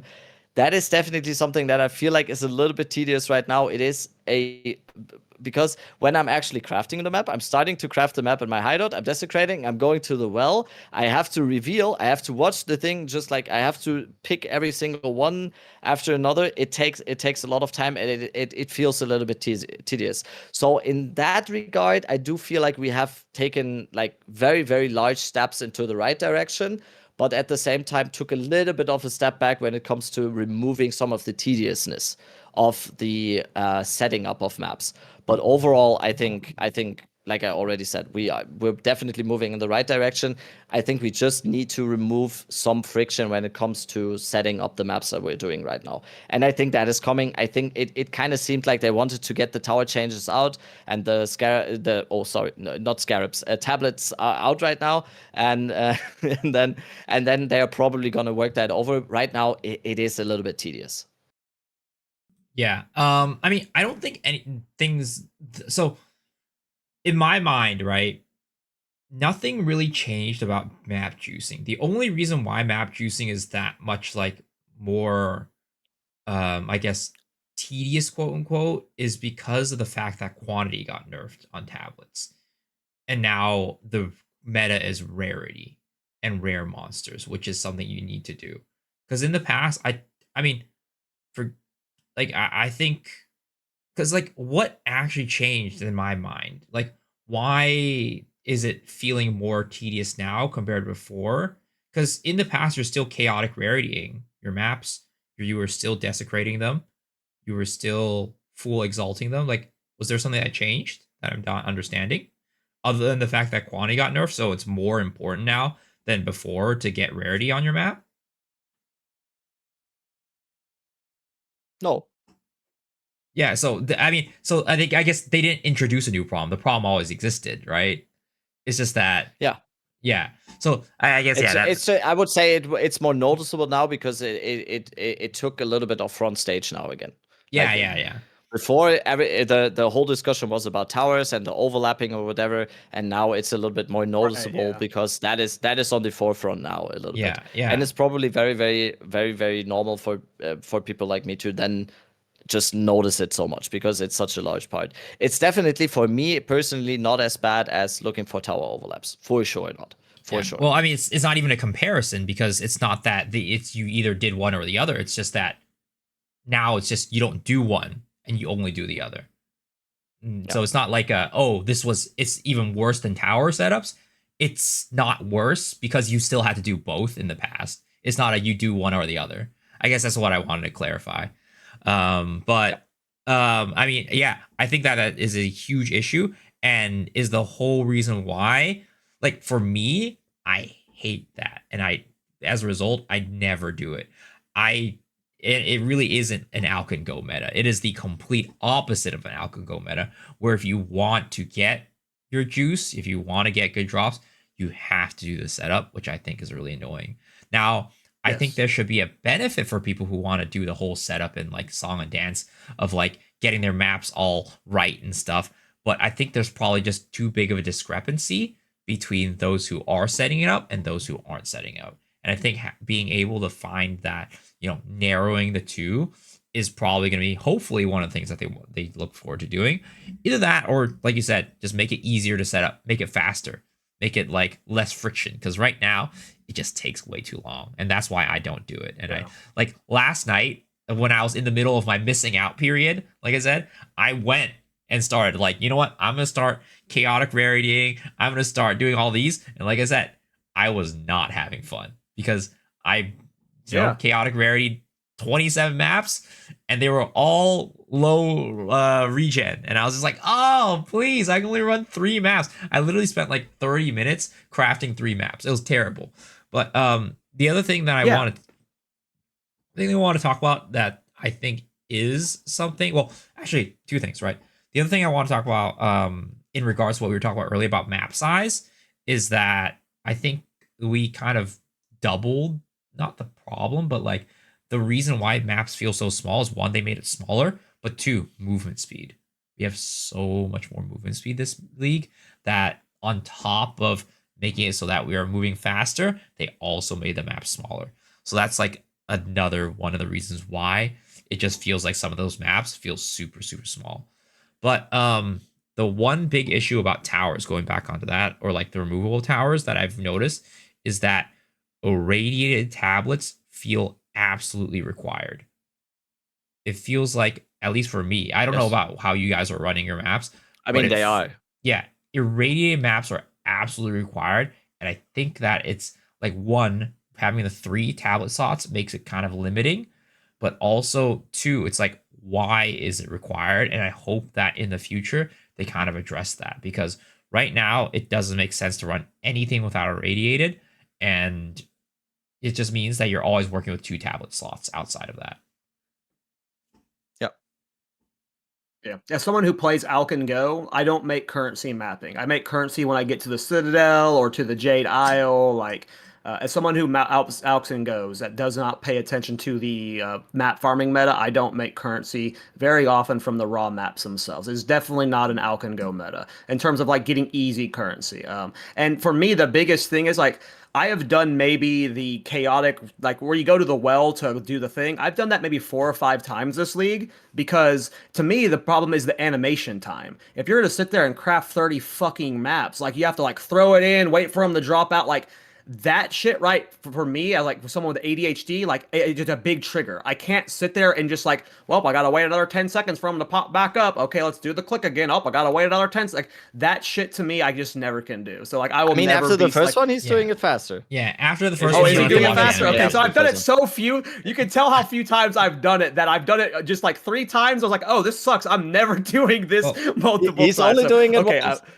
She's okay, only never being mind like then. once, like, You can tell how many times I've actually gone there. Yeah, okay. You just got so That makes agitated on sense the then. first one that Okay. he's like, give it back to me now.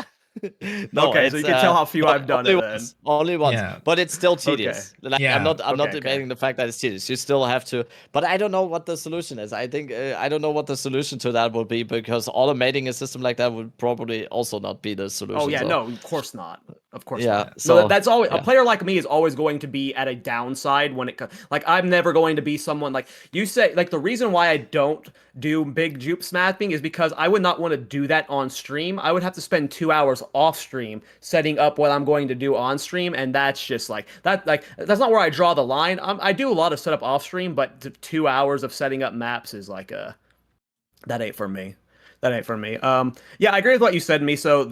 I feel like if we were to do a tier list of the maps right now, there would just be it would be a really weird list. There would be a few S and A tier maps, like a lot of like C tier maps, and then a handful of like F tier maps. There's like very few maps that are just like good on average. Like it's just there's just a weird disparity right now. I feel like yeah, we're just gonna keep seeing more build or map changes. But yeah, I don't know. This built patch is not Alkin Go for me. I Alkin Go, sure, but I don't make currency doing it. So Yeah, if you want to actually seriously make currency, you gotta sit there and do so much prep, and it's unfortunate. And have a lot of character rarity. Yes, and have a lot of character rarity. I think that one of the big solutions, and it's not going to solve everything, but make it so that you can move the NPC into your hideout, not having to go to the well every single time to do your desecrate. yeah, that sucks too. That sucks too. Yeah, get rid of the animation on like the 3 little choices showing up would speed things up faster. But those are all just like small little band-aid things. At the end of the day, I think Right. that there's a time and place for juicing maps like that and spending a lot of time prepping your maps. But I don't think it should feel required to actually make money. The difference between the two shouldn't be so big. Any last thoughts, Rabbit? No. I think it's an ever changing topic. Obviously, I think a lot of the stuff that we talked about today, like for example, rarity or mapping or whatever, I think it's like a very very fluid thing, and things are going to be changing, and then new problems or like new things are going to be popping up, and then we find and then there's maybe changing things about that. So it's always going to be like a very very fluid thing. I think it's overall very very important to mention again that I do feel like in most things like this we are moving in a real in a really, really good direction. And I think this is already from where we stood like a few months ago in 0.2. I think we are already, and it is very, very apparent by player retention. It is very apparent by streaming every day and hearing like the feedback from most people. We are already in such a better state than we were before. And I didn't even think the state was as bad as some people made it out to be in the last league, because I can only always speak for myself. I'm having a blast still. And yeah, if we just keep moving like this, and if like it just keeps going this way, it just will improve every single time we get patches, or and then we get feedback from people or whatever. I think it's just overall such a good thing to see that we're like, for example, on the maps. I think the percentage of maps that I deem to be I don't want to do them is already so much lower this league. Now we just have a few more where I'm like scratching my head a little bit, where I'm like, wait, why did this, with the feedback and with obviously the feedback that I have heard and have adjusted to other maps, why would they release this map then? But I'm That's how I I'm feel. sure I'm very sure that again, there's going to be feedback again and criticism again, and then it's going to be adjusted. And at the end, we're going to get more and more maps. To stay on that topic, we're going to get more and more maps that are going to be awesome, and some of them might not be. So, yeah, I think Well, we're gonna be good. agreed. I think this episode was full of, like, it was getting us a lot of negative feedback on a lot of the systems that we've been playing overall. But like, I feel like overall, like the three of us are probably playing PoE 2 more this patch than we were in the other patches. Like, I am grinding it way more than I was before. So this might have seemed like a negative episode, but all the feedback we are getting is overall like for positive stuff. Like the game is Yeah, so much fun to play right now. So. But yeah, that was a very critique-heavy episode. Let's dive into build of the week. I'll be showing off a build from a creator named Kaliath, lol. He is a smaller creator. And this is how you can tell a build is sick. This guy only has 1,000 Exile. subscribers. He posted this video build 8 days ago, and it has 40,000 views. Small creators don't get that much views on their builds unless they are sick. He is doing a cast on ailment build with a Stormweaver using ice darts. This build is what actually inspired me doing my uncapped Demon Flame Infernalist with cast on crit and cast on ailment. The way it works is frost darts, which is not a very good skill on its own, but what it does is it hits multiple times. And what that multiple hits does, it feeds both cast on crit and cast on ailment. And with that, most cast on builds, you put Comet into it, right? So in terms of like the DPS, right, when you're doing cast on ailment builds with Comet, you have insane single target. Well, what's cool about this build that he showcased, if you can go to 3 minutes and 25 seconds, Miso, he shows off a lot of really cool techniques that you can do with this build. When you put cast on crit or whatever skill you want into cast on, it can modify the play style really well. Oh wait, so right here he's also using the Whispering Ice Staff to get the Ice Storm for extra cast-ons. But when you put different skills in the cast-on, you can get a lot of little thing stuff. The first thing he showed was putting in cast-on crit and cast-on ailment frost darts, and it was making a little railgun, and that's what I was doing on my Demon Infernalist. With how frost darts is enabling the cast-ons, you can put whatever skill you want into it. It's just a really good fuel for the cast-on, and yeah, it led to me making a Demon Infernalist using cast on frost darts with frost darts, and it was literally just doing a railgun type effect. For the mapping, you use Frostbolt because Frostbolt is just a really good mapping tool in general. But yeah, it was really cool to just how he was able to use frost darts to get both cast on crit and cast on ailment. I think when he combined it with he's using a weapon swap for the Whispering Ice Staff that has Ice Storm. That's the cold version of Firestorm spell. And with the combination of Ice Storm plus his Frost Darts, he's hitting like 40 to 50 times a second, which is all feeding cast on crit and cast on ailment. It's just a really cool setup, and the fact that you could just slot whatever you want into the cast on. Like, again, he's doing Comet. I was doing it with more Frost Darts. You saw him doing it with Fireball. Like, you can play this style on any Ascendancy as well. He's doing it on a Stormweaver in his video. He says you could do this on a Blood Mage. You could do this on Infernalist. I did this on an uncapped Demon Flame Infernalist. I was having a lot of fun with that build. And yeah, it's just really cool when you see a small creator show off a cool build and they get a lot of recognition for it. I mean, again, 40,000 views in 8 days for a lot of our build guides when we post them don't get 40,000 views. Like that's a good build for us, you know? So like it just shows you how cool the build is when they do that well. And this is obviously a sick build. So yeah, shout out to him. Another small creator who's doing cool stuff in the scene. Definitely. It's really funny that you put this build up because the build that I am showcasing is also pretty much the similar concept. Hell yeah. Cool. So this is gonna be from a Chinese creator, and he's using, as opposed to Frost Darts as his main skill, he's using the Lich Scepter or the Lich Staff skill, the one from the what is it called? Kulamok, right? That one. And he's using the similar kind of Frost Dart looking skill, and I guess it's like more Ember Fusillade-esque. And he's just doing the same exact thing. Cast on X doing that with Frost Darts. So it's the exact same type of build. And yeah, it's really cool. It's a really cool concept. That's cool. It's just so funny that both of us came to, and again, neither of us. I guess I don't know if you looked at the build at all that I put in the. No, I don't. I never notes. look at your guys' builds you pick. Yeah, I never look at it either. I wouldn't be surprised on stream, you know. Yeah, same. So it's like it's kind of funny and surprising that we both kind of came upon like a similar kind of build. This is literally the build I archetype. did on my demon. Yeah, I was literally doing this on my uncapped Deepen Flame. And yeah, it's like when you're doing the Frost Darts with the Frost Darts, and I had them forking too, so it literally looks like a rail gun. It just looked. I did it because it looked cool. There's obviously, if you're gonna play cast on crit, cast on element, you put Comet in it, right? Like Comet is the best DPS increase, but because like of how versatile it is, like look how like many projectiles are going out. You can put anything into it, and as long as you have the damage to scale it, which we've talked about, like Frost Darts is easy to scale its damage for, so you like you. Yeah, this is cool. What's the name of the skill he's using? I'm not sure. I forget what it's called. I've never seen it. It's on the Kulamok staff.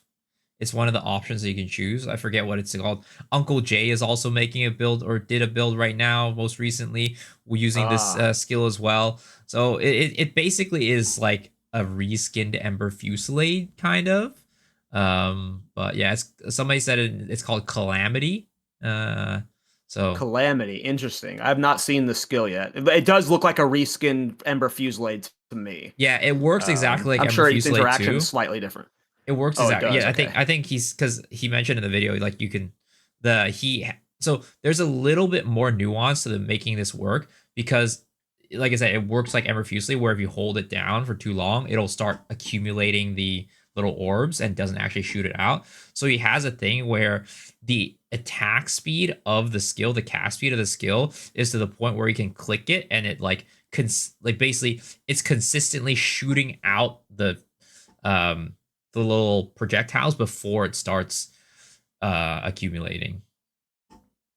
I think I remember in 0-1, Jungron was doing an Ember Fusillade build, and he had a metronome. That's how he was handling the it was timing for wild of shards. it. So it doesn't surprise me that you have to do a goofy like timing setup to get it perfectly fit. That's cool, man. Yeah. Yeah. Oh, it looks like Frost Darts is sick. Yeah, it's like Ember Fusillade with chain. Oh, this isn't built Frost in. Darts, but What's Rarity? Yeah. you know the answer to that. Probably 0. Probably 0 with that build. We'll see. The cool builds don't have rarity, funny. unfortunately.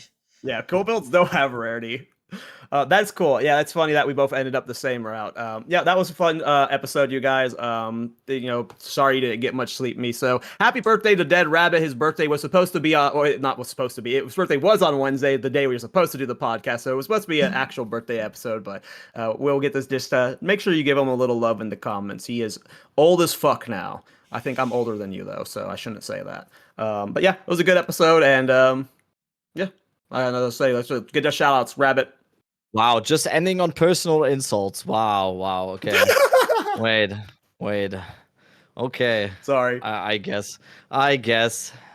Yeah, I'm a boomer now, I guess. Culturact 2025 calling me boomer, okay.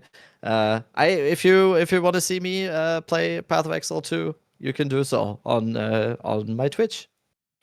there you go. For me, Miso. yeah, for me, same as always, twitch.tv/misoxshiro. Find me there. I stream, well, last night I didn't stream, but every single day, every single night, I stream. And you can find me on YouTube as well, youtube.com/misoxshiro. If you're, you know, listening to this podcast, most likely you're over there on the VODs. You know where to find me. Same every week. Yep, and I think I talked about at the beginning of the podcast, but I've just been streaming daily since my leg's been hurt. So you can. I'm not promising I'll be daily, but just if you want to watch me mess around with builds, I'm usually live in the morning right now, a few hours after Rabbit goes offline, if you know his times. But yeah, just more Path of Exile 2 stuff coming in the coming week. So I'm excited for to talk to you guys next week. But yeah, that's it for us today, guys. Bye bye. Peace.